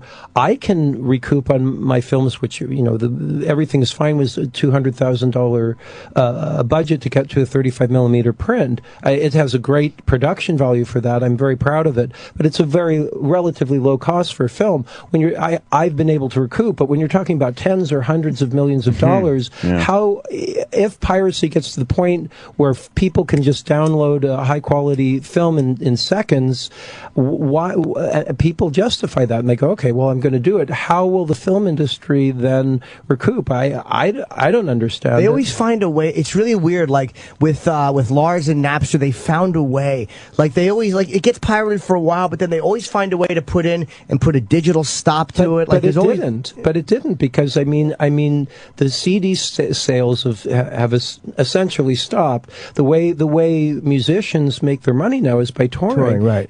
It truly switched that industry around, and I'm touring with my film, so that's again how I'm doing. But I wonder what's going to happen once you can get a 20 gigabyte full bodied film downloaded in seconds. Why would anybody go pay for the same thing when they can just get a digital theater at home for $1,000 and the rest of the life they're set to have free entertainment? I mean, are CD sales suffering, or is it because I know CDs themselves are doing terrible because the clunkiness of it. Yeah, but is the music sales, meaning like I always thought artists would do well on iTunes because there's so little overhead. I think it's making a little bit of a comeback. Yeah, because there's no overhead whatsoever. But there are a few years where Crispin Glover's point is accurate. I think it's. I don't. I mean, I'm not an expert, but I think it's okay. It isn't at the height that it ever was before, but also you have to figure it is different with music. You can make an album relatively inexpensively. I mean, of course, you can spend a lot of money on an album, but you don't have to. Whereas even the least expensive film, you're going to spend a lot of money. Right. So it's like if DVDs start becoming, or the digital download for film becomes free, and somebody's trying to justify whether they're going to spend $20 on a DVD or just download it on some site, and they don't have to pay for parking, and they can project it digitally at home. What's the choice? Well, and no one's going to make a movie for $200 million. Is your point? Well, why would you do that? Yeah, I mean, the risk would be too great. I would think. I mean, I don't know. I'm part of the industry. I want it to be okay. And then, of course, my own concerns about my films. But this is a big part of why I personally have no plans to put it out digitally, because it would just.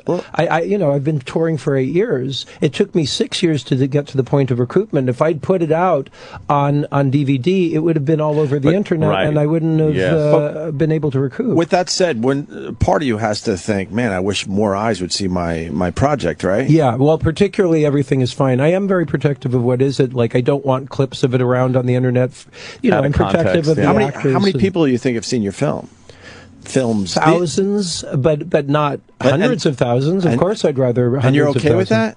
Well, I'm a practical business person. But there's a weird balance there. I understand what you're saying, but there's also the ego that you want to feed a little bit. Like, I wish more people saw this. There is that part of me, but I'm a realist ultimately, and even like I was describing how I entered the business, it's like on some level business first.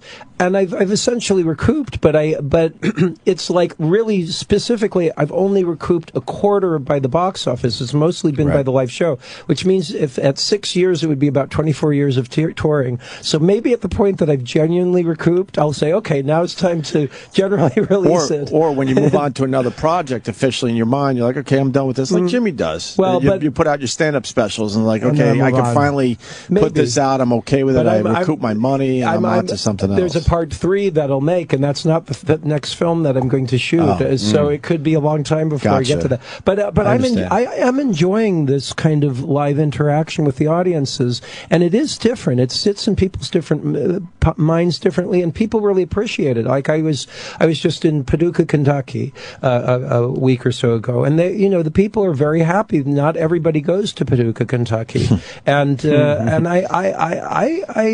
I can feel that.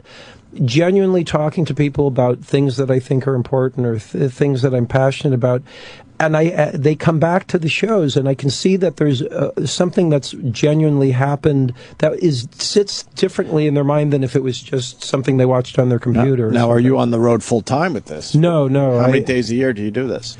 Well, I own a house in Los Angeles, and I own the property in the Czech Republic. I'm last year and this year I spent more time in the Czech Republic because I've been building the sets than at my house in Los Angeles. But ultimately, I'm on the road more than either of those places, or I'm acting in other people's films. I'm very rarely in a city more than 2 weeks in a row. But I've been trying to make it so it's seasonal. Like this is my spring tour. So I'm touring for about a month, and as you can hear, I'm a bit hoarse. It's hard. It's not an easy lifestyle. But I've been trying in the last couple of years to have at least one tour per season where it's a month or two long. But it beats me up. It's hard. I'm glad to be doing it. What I've noticed is you got incredible patience. Yes. How in this world that we live in do you have such incredible patience where we all want something immediately? I've always been very patient. Like you're building sets for, like you said, the last year and a half for a film that you're eventually going to shoot. And I bought the property 9 years ago with this in mind. Amazing. So but it's also that I can see that if I go and I get money corporately, I've given up on doing that.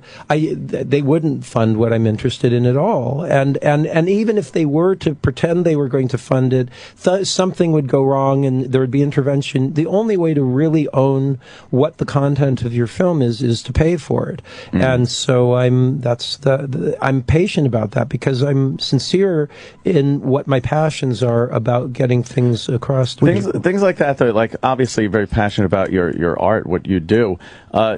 Did you have to deal with the fact that you were in such an iconic character in early in your career, George McFly, being that, like, after that, it would have seemed to me to be very hard to jump into things you're interested in now.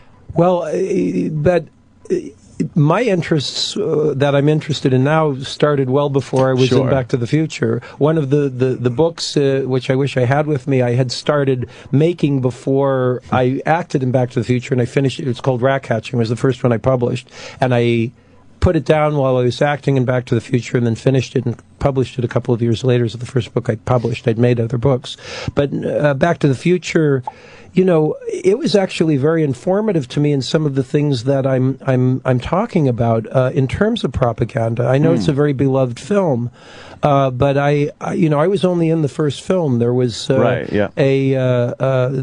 had taken the molds of my face from the old age makeup from the original film and put another actor into prosthetics that were made from my face.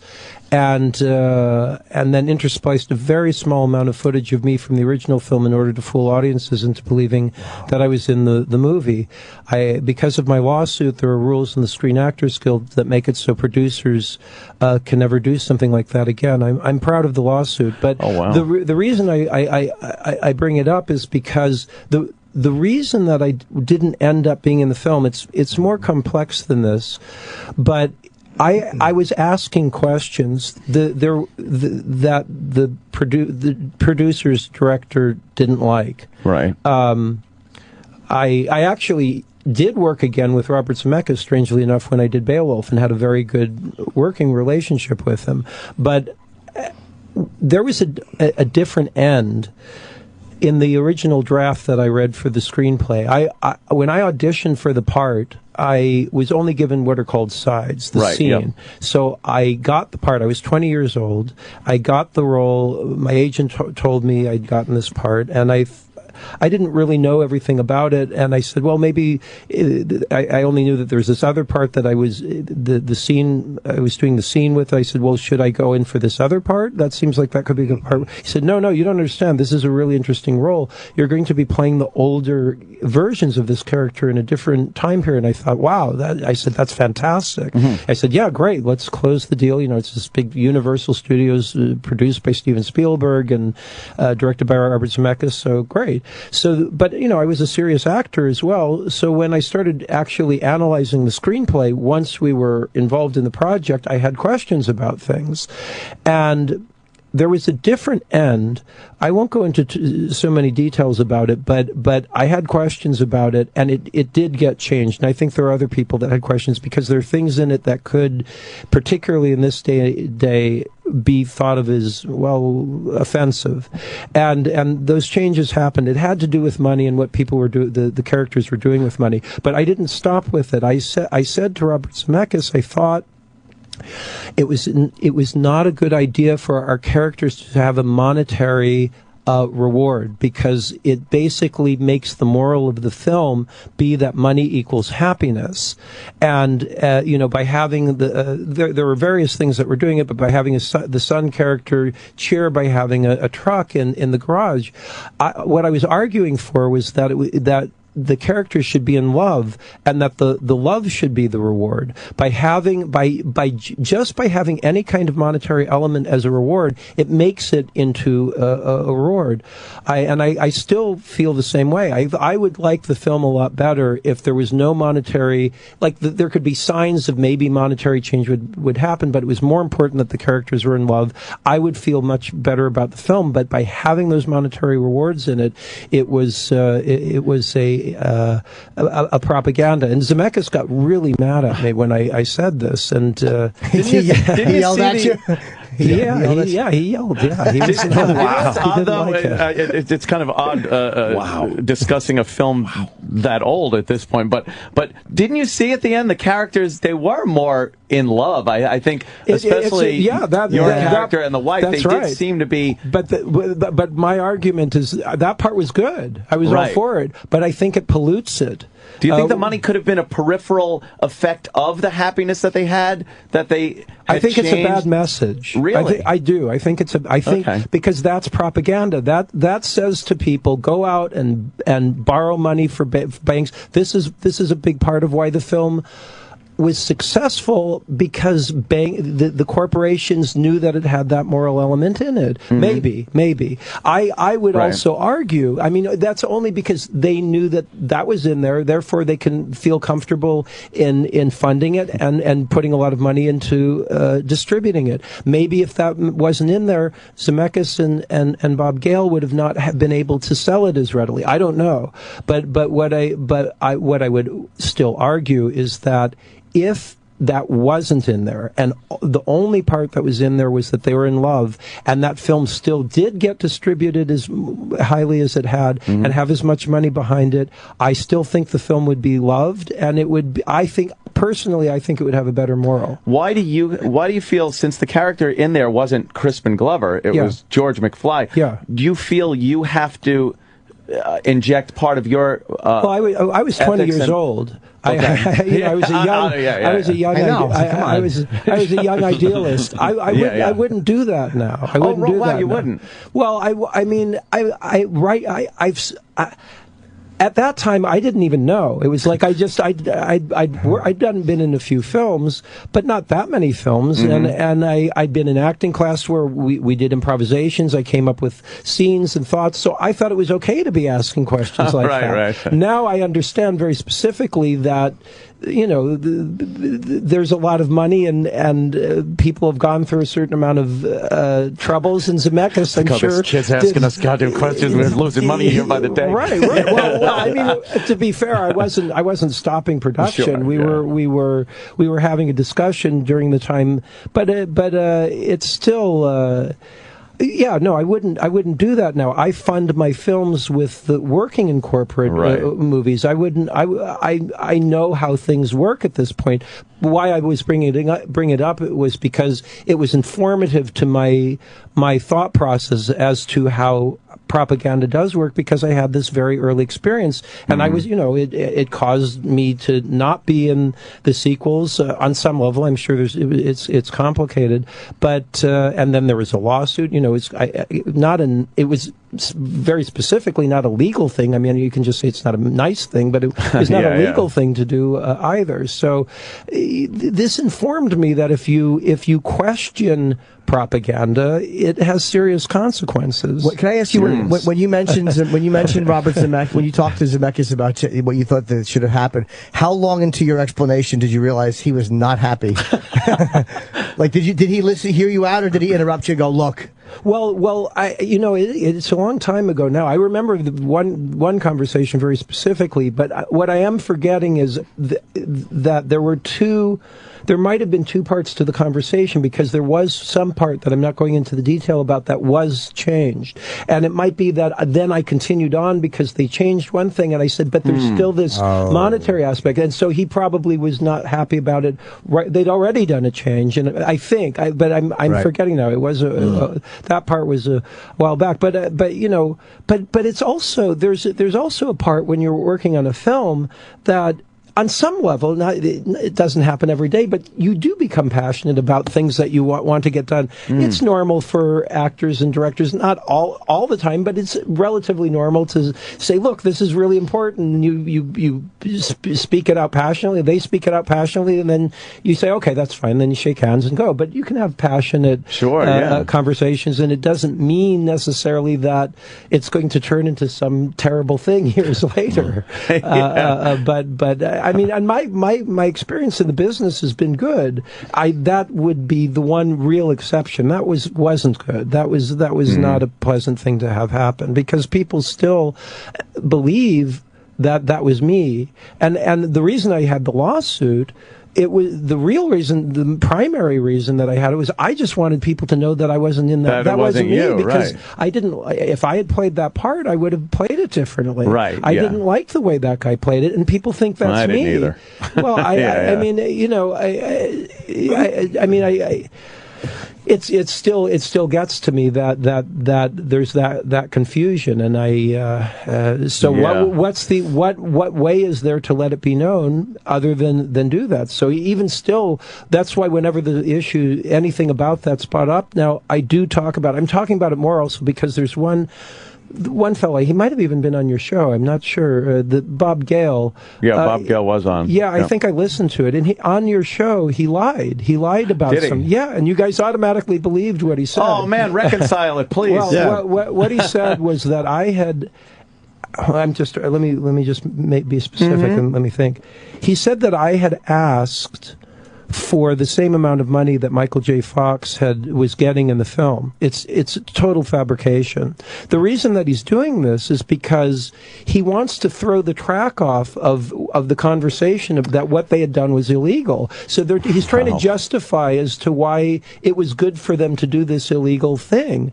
And so then people automatically believe, I remember what he said specifically was that then I had called back after the thing was in production saying, I want to do it or something. Oh, right. And somebody corroborated and went, oops, or something like that. It was like, I didn't do that. I actually did work on a different film at the time, a John Borman film. But what happened in the negotiation was I actually wanted to be in the film, but the offer was less than half of what Leah Thompson and Tom Wilson, who had similar sized roles. Sure, yeah. And it wasn't fair. My agents didn't think it was fair. And it was a sequel. I got paid the same amount or more than what I was being offered for Back to the Future to do this other film. So it was just like a monetary, and of course this was a gigantically well-grossing film. Huge, but it's also why did they do that? It's because I read a great book I recommend anybody read called How to Win Friends and Influence People by Dale Carnegie. I only read it like in the 2000s. I wish I'd read it when I was like a teenager. But one of the things that he really illustrates well is don't prove people wrong. And that's essentially what I was doing when I was having that argument with Zemeckis about that there was a moral issue here. I was just thinking I was being like this, it was a good moral of what I was arguing for, and I thought they'd see my point, Yeah. But I realized on some level that I was, and especially with a lawsuit, I proved people wrong. When you do something like that, then they come on the Opie and Anthony show and make lies up about you. And make up things. Oh, my God. Well, we just assumed he was telling the truth. Yeah. Which I think a lot of people do. I thought he was lying, but you guys were like, no, it sounds truthful to me. I'm like, all right. Shut it, Jim. Never said that. I didn't buy it for a second, though. These guys are very gullible. What do you think of Steven Spielberg? Well, first off, Robert Zemeckis, I think, can make interesting films. The second film that I did with him, Beowulf, which was written by Neil Gaiman and Roger Avary, I thought had very good moral elements in it. It was about lies, which I have a lot of interest in, and they did something very interesting with that film. I think Zemeckis can get into a dark comedic territory that's very interesting. I liked what Death Becomes Her, and he can be interesting. I tend toward feeling like Steven Spielberg really does work very much in propaganda, and it's very well hidden. Like I was saying a little bit about kind of war. If you analyze Steven Spielberg's films about war, they're essentially pro-war films, and I don't think that's good at this point in time to do. You look at a great war film like All Quiet's on the Western Front, or Paths of Glory by Kubrick, or Full Metal Jacket by Kubrick. They all are it's obviously not proper, happy ideas about war. These are highly questioning. War is not there's no question. War is a horrible thing. And you look at something like Saving Private Ryan, which is a very well-liked film, but essentially it's arguing that there's such a thing as a moral war or a good war. And maybe you can make that argument. I just think it's a bad argument to make, especially at this point in time. I don't think I wouldn't want to do that. I don't understand why somebody in a power situation like that is making films that are saying it's good to be going to war. Why do that? Why? Right. I mean, I'm sure there's all kinds of people, and veterans and things that. My father's a veteran. My father was in the Korean War, but it was like he explained very clearly to me when the Vietnam War was going on. I was a kid. I saw those awful images.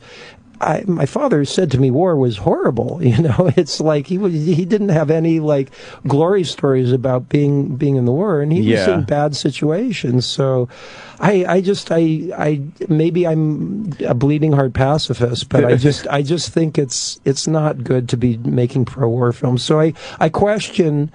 And Spielberg is a powerful man that doesn't mind. So I think your point is he could take all that power and do a more positive message. People could argue that Private Ryan, though, was it did show a lot of the horrors of war. Yeah, but still when you analyze it, somehow there's a positive element about aspects of the war, and I don't think it's a good message to put out. Which is my similar argument with Back to the Future. Sure, yeah. There are interesting elements in Back to the Future. The structure is excellent.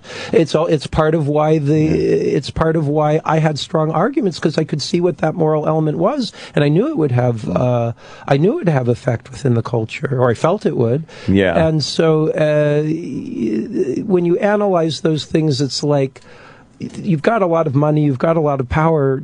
Do something that's going to genuinely affect the culture at large in a very positive way. And I suppose, I'm sure, I would assume Steven Spielberg feels like he was doing something positive. I would argue that it would be much more positive if there was a clear anti-war message. You ever think, though, sometimes that there are, there's filet mignon, and then there's a steak-em from your freezer. Like, some things are just made to be you can argue consumed, but consumed. I think really tasting it. I can't help but be analytical. It's just my nature. Yeah, obviously. And when you look overall at our culture, it's easy to study something like Soviet Russia or Nazi Germany and condemn those things, rightfully so. But terrible things went on in those cultures with propaganda. But it's more difficult for our culture to analyze our own propaganda, especially in the media. But I think it's important to do it, and because I think our culture's media is much more well-oiled than even Soviet Russia or Nazi Germany, because people don't notice it. And so things like saying, well, it's just, this is a fun movie or all that. I enjoy movies that I'm sure would be strong propaganda as well. Just because something's propaganda doesn't mean it's not a good movie. But I think it's really important to have the discussion so that people are aware of this. And I don't really see the discussion happening in our specifically about film, which is what I'm most passionate about. Yeah. It happens in other areas a little bit about politics and things like that, but I again, as this young idealist, when I was 16, I wanted to be a part of this industry that was questioning things. I'd like it to come back. Now, do you think there's a director out there kind of in the mainstream that's doing it right? I think there are a lot of directors that are passionate and want to do it. And any films that were pretty popular that you're like, yes, they're doing it right. That's a positive message for our culture. Maybe I hesitate to point to things, but there are I can tell there's some directors working in the corporate industry that are striving really hard, and every once in a while there is a film that'll come out and that asks questions for real and is artful, and anytime a director is stuck with it and done it, I stand up and applaud. I mean, you don't want to mention one, though? Amazing feat. Do you want to mention one? Well, the ones I more think of are not big popular films. I very much like Gaspar Noé's Enter the Void, but that's not, a big, huge popular film. I thought that was a really well-made film. I see things that happen in the corporate films that there are some very good directors that I'd love to work with, but it's I get nervous about getting into putting examples because then people can easily say, well, this film did this and this, and I might agree with them. So because I can see that even when somebody's really striving hard, maybe there are reasons why it didn't go as hard as it could have gone. Understand. But I mean, again, I'm so glad to be a part of the industry, and I want to work with people. I don't want to be. It's difficult for me to talk like this because I feel like so many people are friends with Spielberg or Zemeckis, and they think I'll never work with this guy. He's a jerk. I'm sure nobody in this room is friends with those guys. Believe me. Well, but like Bob Gale was on the show, so it's like it does happen, and I. You set the record straight today. I'm glad. Absolutely. I'm glad. And we apologize for that. No, I don't know. It's not your fault. We didn't have your phone number. It's not. I mean, why wouldn't people think something's true? But the reason I point to it specifically is he was involved in something that.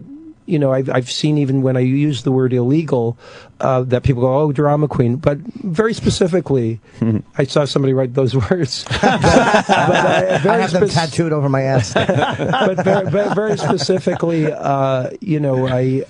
was illegal. And so and he was a prime architect of that illegal activity. So there's a motive to make something seem, like it was justified to do this, and that's why he's saying these things. Should have just looked at him and just said, "Now don't con me, Bob." See, yeah, I mean, he's the guy. He said a lot of things. It's not just that. There are negative things that have been said to me, and then about me on the Blu-rays that are not true. And a commentary, really? Yeah. He said things that are like. I haven't listened to it all in completion myself, but I've had people come up and say, "Did this, and this?" I said, "Where did you hear that?" And they said, "On the commentary on the Blu-ray for Back to the Future." And it's always from him. It's not from Robert Zemeckis. It's not. I mean, Steven Spielberg doesn't comment at all. No. but anything. Bob Gale still is. That's his main. Career at this point as well. He doesn't really write films anymore. He's not involved in the industry other than having to do with things having to do with Back to the Future. So I think the fact that there was this lawsuit and he has a lot of focus specifically on that film series. He has a lot going on in his mind about it, specifically that there was an illegal action and it's in the public record. So he has to justify it. It is just an odd thing that the movie did become so beloved in American. Well, and part of it is part of it is that there are good structural elements, there are interesting things in it, and unfortunately, that element. There are other movies that in the history of U.S. filmmaking that do similar elements with their structure, where it seems as though it's about love, but there's a monetary reward, and they're very popular films. I think a lot of people see it though as, boy, who wouldn't want to go back in time and change things really for the better when you then come back and you're like, wow, I fixed it. That part's great. Part that's a big part of why it's and that's what's also is my argument about it. It's like all of this stuff is great. Why do you need to put this monetary reward in it? It would make it such a more pure message of love instead of dirtying it up with a messy element. You'd have rather seen a '67 Falcon in that garage. I would have rather not. That didn't happen. I would have just rather that there was, and the scene was also reshot. There was a different actor playing the part originally. Eric Stoltz originally played the part, and then Michael J. Fox replaced him. We had already shot the sequence that I'm talking about, the alternate future, and I had played it slightly differently. And then they fired back to Eric Stoltz, And I thought I was going to get fired as well. But Robert Zemeckis made it very clear that he wanted me to play it quite relatively different than I had played it originally. And at the point that we shot the alternate future the second time, when we shot that scene, I was... Basically, I would call it acting from the spinal cord. I was afraid. I was genuinely afraid. Really? Oh yeah, I thought I was going to get fired if I didn't do exactly what they said. I didn't want. I was 20. I didn't want to get fired. I wasn't looking for controversy. I wanted to do a good job. How would you have liked to have seen that ending play out? If you had say, the only thing was that I didn't think that there should have been monetary the kind of clothes we were wearing. That's what I was getting into. So when they walk in, they've been playing tennis, and they have nice clothes on. Yeah. Like all that was. I thought it all pointed toward this idea that happiness was about wealth. It made me really uncomfortable. What I was wearing, holding a tennis racket, I did it because I thought I was going to get fired. But I vocalized that I didn't think this was a good idea. And I think there's even might be some commentary on the Blu-ray about where they said, "Oh, Crispin didn't like his clothes." I didn't care about the clothes. It was like I cared about the message, and so that was a very specific message. I didn't write. I wouldn't do it now. Obviously, I wouldn't make that complaint now. I would have looked at the whole screenplay. I would have analyzed what was going on. I would have known, okay, there's this element of propaganda, and maybe I'll say something, and if they don't want to do it, fine. But I was 20 years old is really quite young. I hear you. You just don't understand how compelling this is for me to ask you this. Sure, I'm glad to talk about it. I was just wondering, because I think the happiness and how do you show success? He went from being, the goofy kind of loser guy to being very successful because of what happened in that moment. Well, how do you show the success part? There's a million ways you can do it. But we're not. It could take days to really sit and figure out exactly what it is. It's not something that I'm prepared to say exactly what the illustration of it would be. I'm sure there would be a cinematic illustration of love and success that would work, and I don't have that answer at this moment. And was it odd that Biff would be around the house at all, seeing what he did? Well, see, that's part of what the change was from what I originally read in the screenplay. There were different people. It wasn't Biff that was the servant to the family, and I had questions about it, and it did get. Do they have slaves or something? I don't want to go into a lot of detail, but that's the first thing I thought of when you said that. I know. Well, I don't want to go into a lot. I am actually in the. I'll write it down in a book at some point. I'd love to read it, Crispin. but for now, I do hope I'll get to see and talk to people at the Museum of Art and Design. And if you can tell people, CrispinGlover.com has the list of where I'm going to be. Yeah, CrispinGlover.com. I want to go see this. Absolutely. Yeah, absolutely. You sold us on this. Oh, we were very confused. We're not going to lie to you before we came in, trying to figure this whole thing out. Yeah. But you're going to be showing 2 films? Yeah. Well, on subsequent nights. Tomorrow night I'll be showing It Is Fine, Everything Is Fine, right? Which is part 2 of the trilogy. Then part 1, you don't have to see it in order. Then part 1 will be showing, I guess it's on Saturday at the Museum of Art and Design. I definitely want to. I mean, the YouTube clips we saw were really good. Yeah, I'm proud of these films. I didn't. Well, not I think there are. You can see clips of it on CrispinGlover.com. It's probably easier. I think there's some nudity that it would get taken down on YouTube. Crispin. But how dare you! I gotta say thank you so much for coming in. This is really fantastic. Appreciate it. Yeah, it's great to talk to you. And you made us burn something on disc. You want us to play this or whatever you want to play? That's a reading that I did on an album that came out in the '80s. It's a little bit different than what I perform at the shows because there's no music and I perform it differently. I was much younger when I did that, but it gives a kind of an idea of what some of the live performances about for radio because there's a visual component. Right. Of course, that's not there. But I bring it when I come out on radio shows. Right. All right. Which one can we play out of this? So either selected readings of Rat Catching or selected readings from probably selected readings of from Oak Mott is a nice one, or either one. All right, E-Rac's going to play it into break for us. Crispin Glover and Crispin Glover on Twitter. Thank you very Thank you so much. I really appreciate it. Come on back. Yeah. Well, great. Rat catching. Studies in rat catching for the use of schools. Chapter 1. In the following elementary treatise for the use of public schools, I propose following exactly the same plan as my parson, a good fellow not afraid of a ferret or a rat, does with his sermons. That is, divided into different heads, then jumble up all the heads with the body, till it becomes as difficult to follow as a rat's hole in the soft bank. And to begin with, I'm going to talk.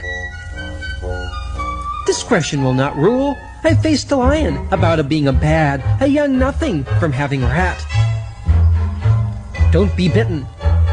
It is to be remembered that the plague usually produces notable polynucleosis. Opening cuts on a large mammal. I don't care to defend myself. Partly skinned. The skin, wrong side out. This is a tiring, long story to write, and I've not quite done it yet, for I must finish with the Sandpit Man. He said that in a fit of rage, he had thrashed his wife to death with his fists, and that his boy, having seen him do it, had gone mad with fear, and was so bad, especially at night, that if he had not got a bulldog sleeping with him as a sort of friend, he would go into a fit with fear, and was often unconscious for hours. It was an ugly story, and I'm glad to say with the death of the Sandpit Man, the miserable part of the children's life ended. The Sandpit Man violated a lamb. Bones tear your flesh. Look, he's just the gentlest-hearted beast out, and there's not a puppy in the kennel nor a child in the village who does not know this and impose on him shamefully. Only last Sunday I had a lamb's skin removed. It was the one that gave the Sandpit Man the terrible disease.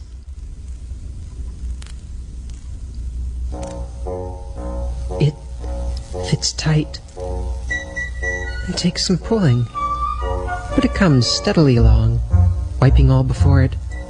Faster and faster they bolt and are killed. I get excited, enjoying the sport. It's over in a few minutes, when 24 are cast up on the bank. Well done, good, woo-hoop, woo-hoop, good, that's the way, my boys, woo-hoop, woo-hoop. And they roll on the ground, they stretch and wipe the dirt out on their eyes, and rub their faces in the grass.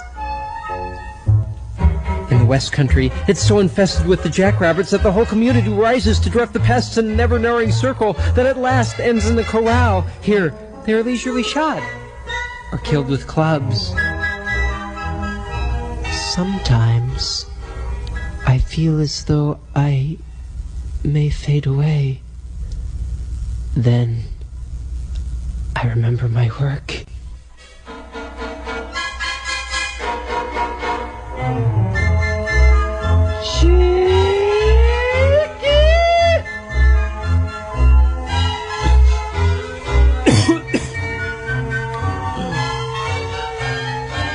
I once killed a rat inside a church. I found it during a long sermon. But for the life of me, I can't remember what that sermon was about.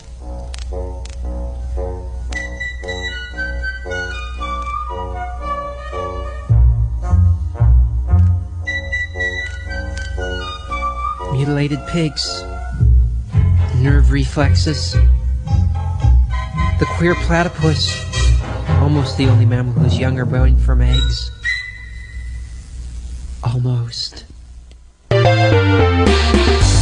Opie and Anthony Show on Sirius XM. The Opie and Anthony Show continues.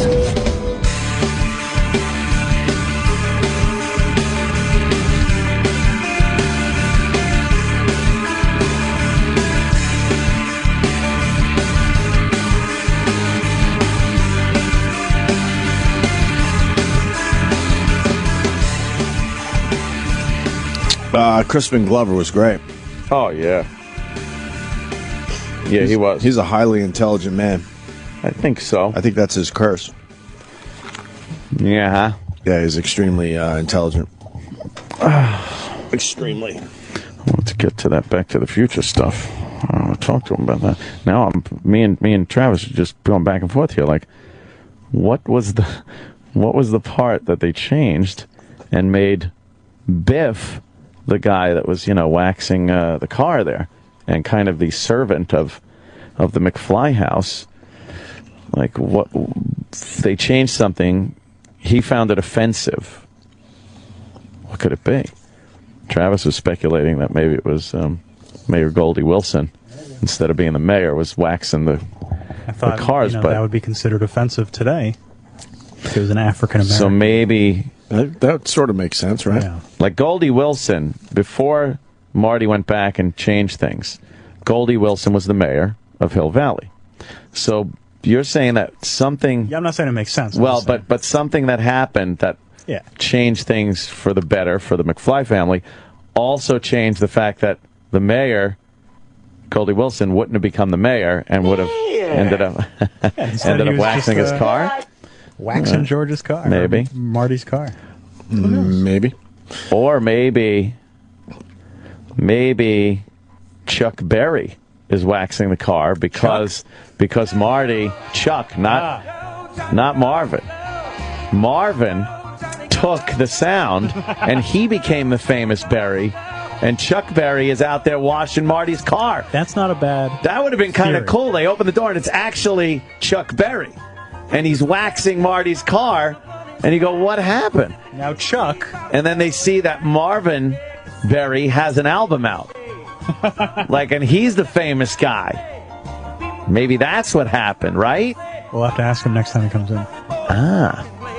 You know that sound you're looking for? Yeah, forget it. Nothing. Never mind. Well, I think he's back in New York soon. Maybe we can get him back in and just ask him that question. Just pound him with that question. Yeah. Like there's no fucking tomorrow. Is Vince Vaughn calling in or not? Or Yeah. what? I think he's on a hotline. I don't see anything ring. No? No. I don't even see anything calling. Why is E-Rock laughing? I'm My serious. mistake. Look, this is our hotline right here. Yeah, you know what?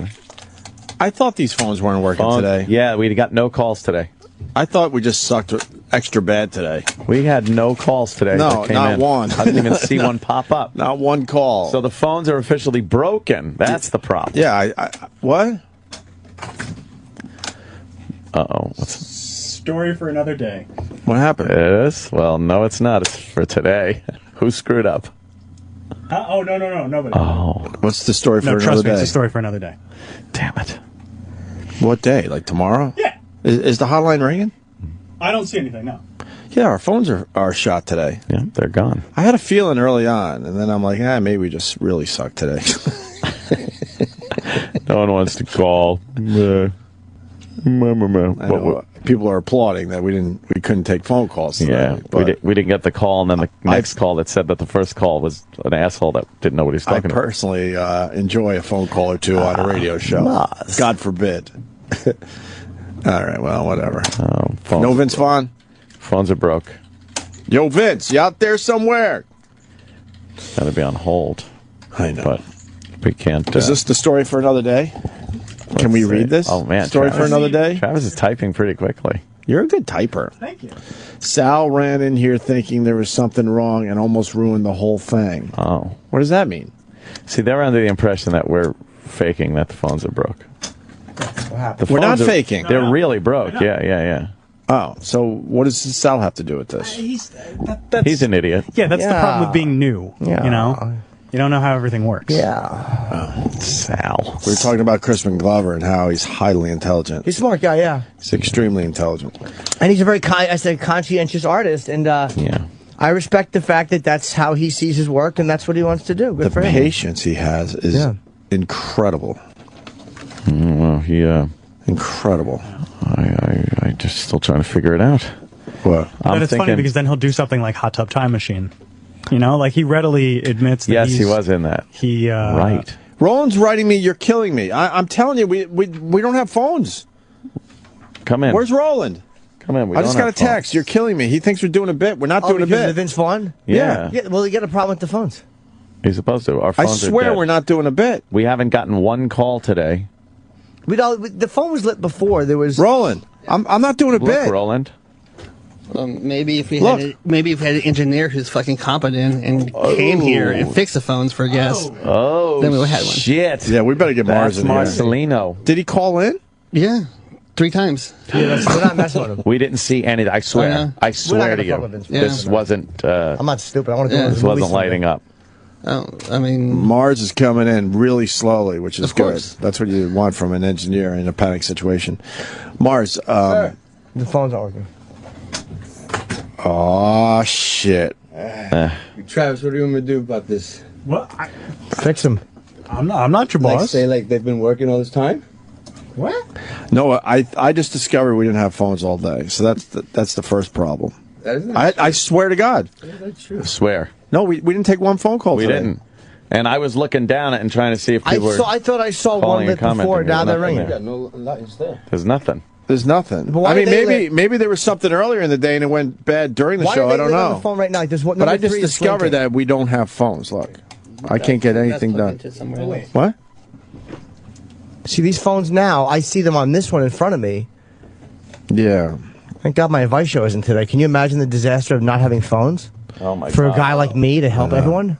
Mars, you mad at Roland? Your show is getting insane, Jimmy. What? You said I was incompetent, the motherfucker. Yeah, where's competent? Roland, you weren't there. You mad at Mars? And I was told to walk away. I'll buy him a burrito and he'll be fine. I was under the impression something else was going on. Would Oh, you no, accept how a did we burrito the from impression? Roland to calm everything down? Absolutely. Is that Jim or Chip? I know, it should have been. Your phones are in competent hands. Yeah, we're all incompetent.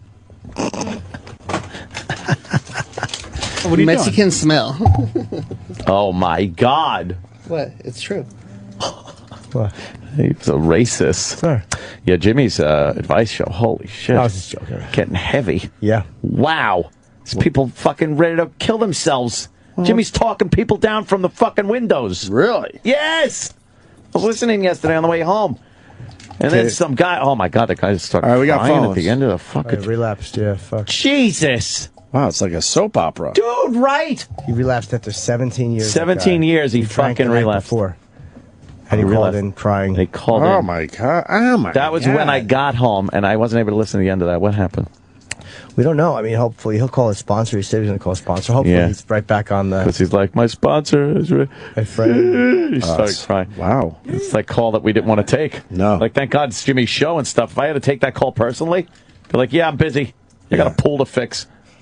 I'm not a very caring guy. Jimmy's nice, man. He gets on there and you hear things like, you'll hear, oh man, dude, you know, take care of yourself. I do care about, and you honestly get the sincere feeling that Jimmy does give a shit. That's a bunch of bullshit. Keep calling up paychecks.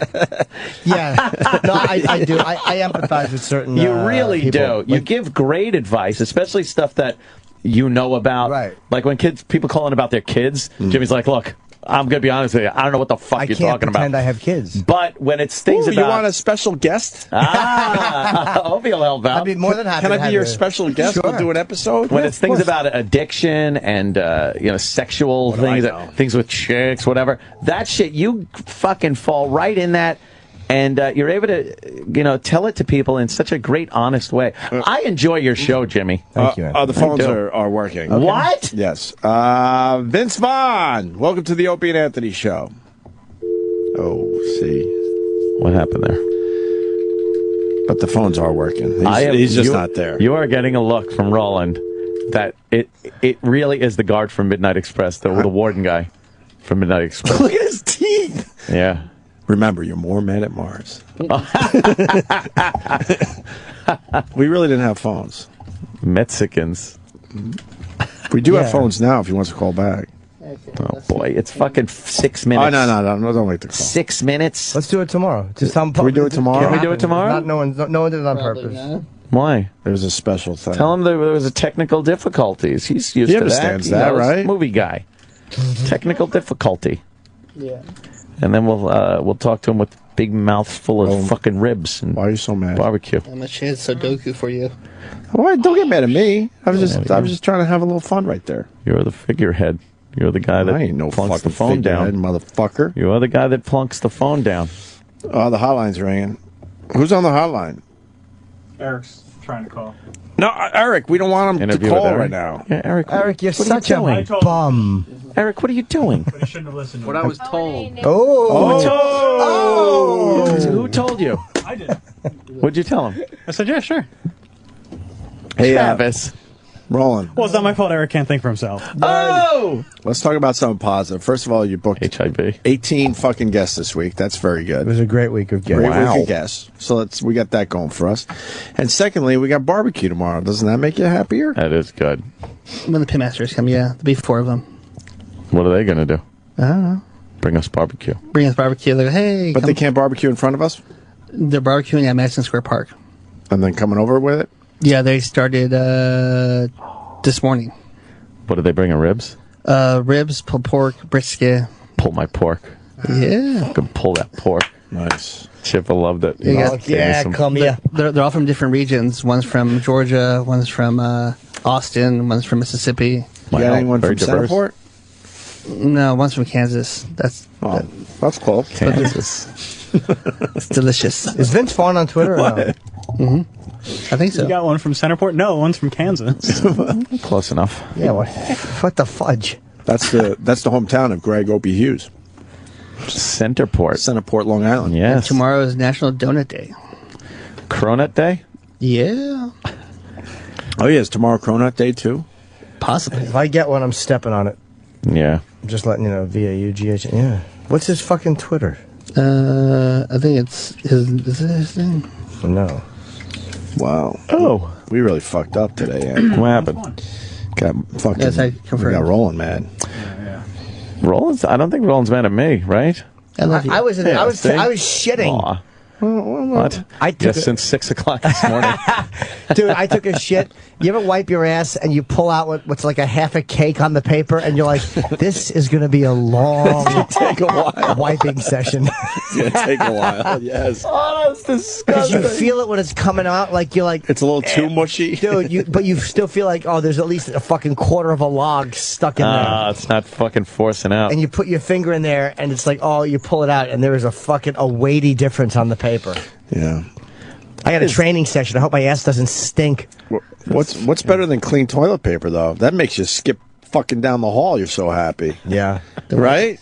You could go for the wipe and there's absolutely nothing. You're like, I love that. Damn. My body's efficient. Whistling a happy tune after that. Wow.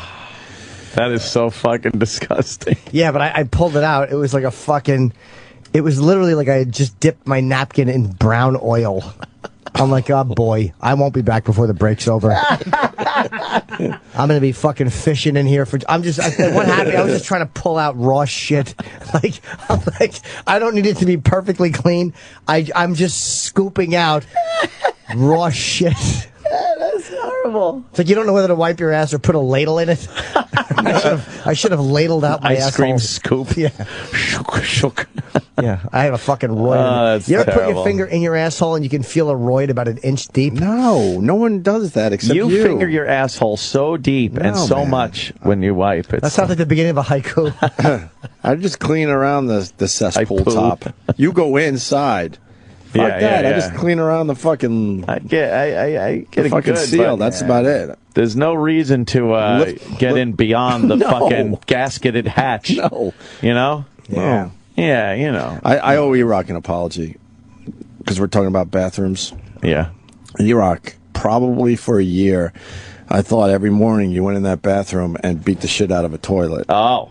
And I learned today that it was not you. I've been syncing up with somebody almost every morning. Goldie Wilson? And I go in there and I'm like, I'm quiet. Yeah. Because, I am. There's a guy that goes in there every morning, doesn't give a fuck, and just beats the shit out of the toilet almost every morning. And I just assumed it was Z-Rock. Never brought it to the show until right now. And then I learned today that it's one of the OutQ guys. Oh, boy. Every All morning. right. Every morning, one of those guys beats the shit out of the toilet. Oh, well. Sorry, E-Rock, for thinking it was you. Yeah, some guys get in there and it sounds like a fucking one of those bathroom fight scenes from I wish I could be like that. True Lies. I wish I could be proud. Yeah? No, I can't be. Can't be that guy. You can't just sit in there. Even if one little one squeaks out a little, I'm fucking mortified. I like a nice quiet shit with a clean couple of swipes. Not like today. The fucking is red in the toilet from all the beet juice I drink. Oh, God. And a fucking, boy, did I know it was gonna be. Yeah. Like, I literally knew my arm was gonna be tired from wiping. I tuckered my arm out. I like a good slider, like it's a snake going into a river. Yeah. You have no idea what's going on. And then you look behind, you're like, damn. Oh, that's so disgusting. Oh, my, I look at my shit every time. Yeah, you have to. I smell the paper to say I'm sick. No, you don't. Yes, I do. No, stop it. I swear to God, I How smell can you the tissue. tell How if do the you tell paper it smells like sick? shit? I just can't. I can always tell on people's breath if they're sick. I have a good smell.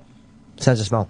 I smell the paper, and that's just nature. Oh my telling me God. I'm sick. Are you kidding me? Wait. No. Shit is shit. You can't tell if it. Yes, I can. Absolutely. On myself, I can tell a healthy shit from a sick one. All right, what's Like the difference? A big. I can't describe it. What about that like big cakey fucking load on there? Did you go? Probably not. No, I don't think so. It's just a habit. I just pick it up, smell it, and throw it out. Or you bite your nails and you taste coffee. You smell shitty toilet paper? Sure, who doesn't? Everybody doesn't. Yeah. Everyone else on this You're planet lying, right? doesn't. Is your acting getting better? No, I do. It's just I tell if I'm sick that way. If it's a Travis, light, you think he's lying? if it's a light brown one and you smell it, it smells sick. I don't think he's Sick. lying on this No, one. I'm sure. No, I don't think he's lying either. I don't think he gets his nose right in there, but I think he gets close. He gets a waft. I've accidentally dabbed my nose with the toilet paper. Not on purpose, ever.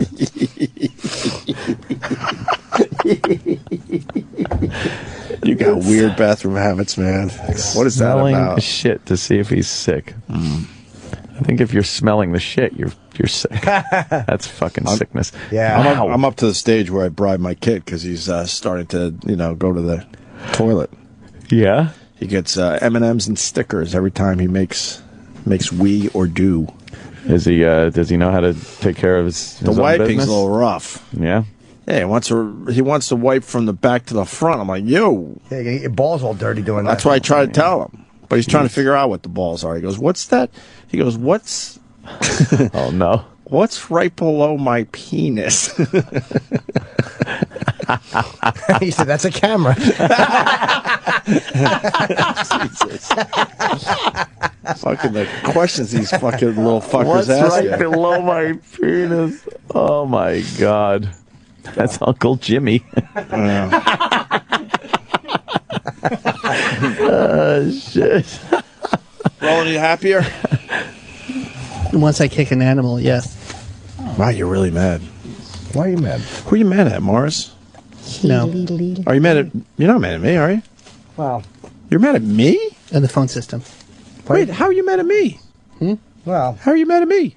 I want to see your high voice go high. I was just trying to make light of a bad situation. I swear to God, We I never thought it saw was the a bit. hotlines. What? I swear I thought it was a bit. It's a very With Vince difficult Vaughn? situation. I swear to you, no. No, I know, because then once I walked over and I just saw assumed the Anthony's phones screen, were working. I assumed you were just doing a bit because you didn't want to talk We had a to lot Vince of Vaughn. guests and stuff, so I wasn't even really looking at the phones as much as I usually Just do. confused look like going, That's why I told Mark to get out of the studio. No, I swear we weren't fucking with you. I know. We had no idea. Confused look. I was like, okay. The sad part is we could still answer the phones from over there, but See, this is the problem when Boy Who Cries Wolf. Yeah. I just assumed Oh, you yeah. guys were Crying wolf. fuck yeah. All right, chill. Fuck yeah. I remember I used to write, like, really, me and my friends would sing, like, really songs that only the adults wouldn't get. Like, we would just sing naughty stuff to each other. don't ask. I have. Please don't. I have to. Please, we can leave right now. Don't ask. We can be out of here song? clean, man. Don't ask. Like what? Well, because the adults wouldn't know what we were doing in band practice. So Yeah. we would sing the song Cutting the Cheese. Cutting the cheese. How did that go? No, you just say cutting the cheese. What are you doing? It was good. Yeah? We go like,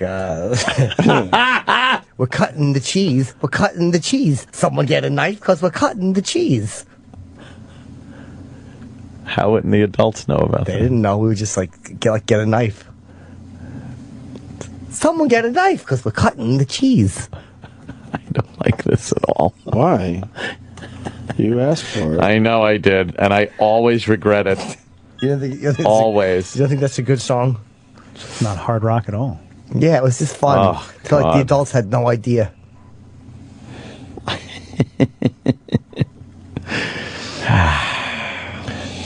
July 20th. Anti-social comedy tour. Oh. Yes. Tickets are almost sold out. It will sell out. We just did, I'm probably not going to do a second show. Sands Casino in Bethlehem, PA. Just go to Ticketmaster. Myself, Artie of Bethlehem, Amy Shimmer, and the great David Tell. Well, I got to go back in with a fucking clean out my crack again before fucking workout. Oh, do you? Yeah, you better. Because I'm afraid she'll have me doing bends and my asshole will stink. Are there any of those fucking wipes from? Yeah, where's the I fucking? didn't try 'em yet. Where's the Charlie's Dollar wipes? Shave Club? We have some. They sent some Charlie wipes. Give me a Chuck wipe. You need a Charlie. Yeah, give me a Charlie wipe. I'll sneak it in the bathroom. Give the old asshole a Charlie swiping. Charlie wipe. Yeah. Charlie. Yeah, because Charlie don't bidet. The freeze-dried mac and meat. Yeah, how was that? Oh, that was rough. Bad? That was rough. That's good for a go bag. Yeah, it would be all shit right. like that. A little freeze-dried, a little... If the world was ending and you had to eat, that it would definitely work, but... People are giving me shit about my go bag online. I took a little picture and they're like, you need this, your axe isn't good enough, you need that, there's a bunch of crap in there, you don't need... It's like, shut up. And then, what, do you have money with it? I was like, no, I got guns. End of the world scenario. Guns equals guns equal money. everything. Yeah. you either get it or you're dead. Mm-hmm. Oh, this is your picture of emergency cash. That's the emergency cash. I see. That's my little day. That was my fun day at the range. Wow. This is your go bag? Yeah, you know, you get your medical kit, your ropes, your various water, food, fire starting equipment, little one-person tents. Gloves. Is that a cunt hammer? That's a shit hammer. That's a cunt hammer. A cunt hammer. Little callback for everybody. It's not for the end of the world. It's just sometimes things happen. That's what that bubble wrap thing is. It's a solar phone charger. You put it out in the sun and it charges your phone. Nice. Well, you don't make any calls at night. Okay. And a satellite phone. The cell towers would be down, though. Exactly. But I have a satellite phone, so... But the satellites would be... I wouldn't be able to call anybody. Yeah, they'd be all right. Nobody else. I try to find one other person with a satellite phone. Yeah, who are you gonna call? Well, it's not for the end of the world. It's if, there's a weather event it could even be. Something happens where you gotta what leave. the hell you doing? Satellite phone? What are you, the moon phone? Go to payphone, put a quarter in, make your call, get back to work. Payphone? Yeah, what are you doing? You drop a quarter in, you make a call, you put your container of coffee down. Like Joe. You with your damn, hey, here's the moon phone. I'm gonna call Jupiter. What the heck do I know? Jupiter. Oh, you gotta open it up to get your Charlie wipes out of there. All right. I guess we had a great time today. Get my asshole swipes. Crispin Glover was very fun. Rob Delaney was very good, too. Absolutely. What's tomorrow? Barbecue and what else? That's it. Thanks, Trav. Nice. That's the sound of a clean asshole. That fellas. is. Look at these. Regular Joe use those? Roland. Oh, no, I don't want my butt all wet. What am I, a baby? Give me a tissue. I wipe. I go back to work. Roland's still mad. A-listers don't understand technical problems, huh? No. Fuck.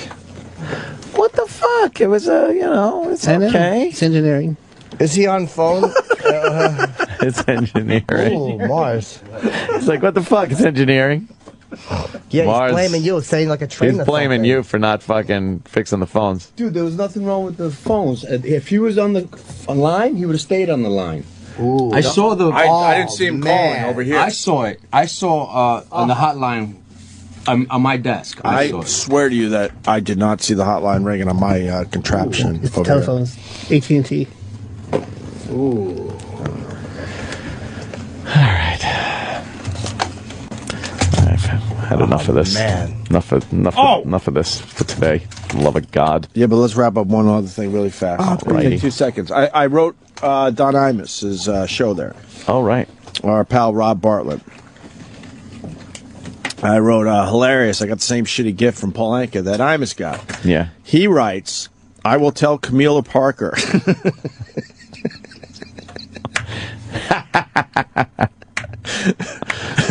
Rob Bartlett's a funny man. He will be amused. Best part was Anka's publicist said Anka was a huge fan of Imus, and of course an alcoholic getting a brandy decanter. Guess it could have been worse. It could have been season tickets to Rutgers women's basketball. Good old Rob Bartlett. Imus wouldn't want those because he had a whole incident with them. All right, why don't we go home? Oh, boy. The Opie and Anthony Show on Sirius XM.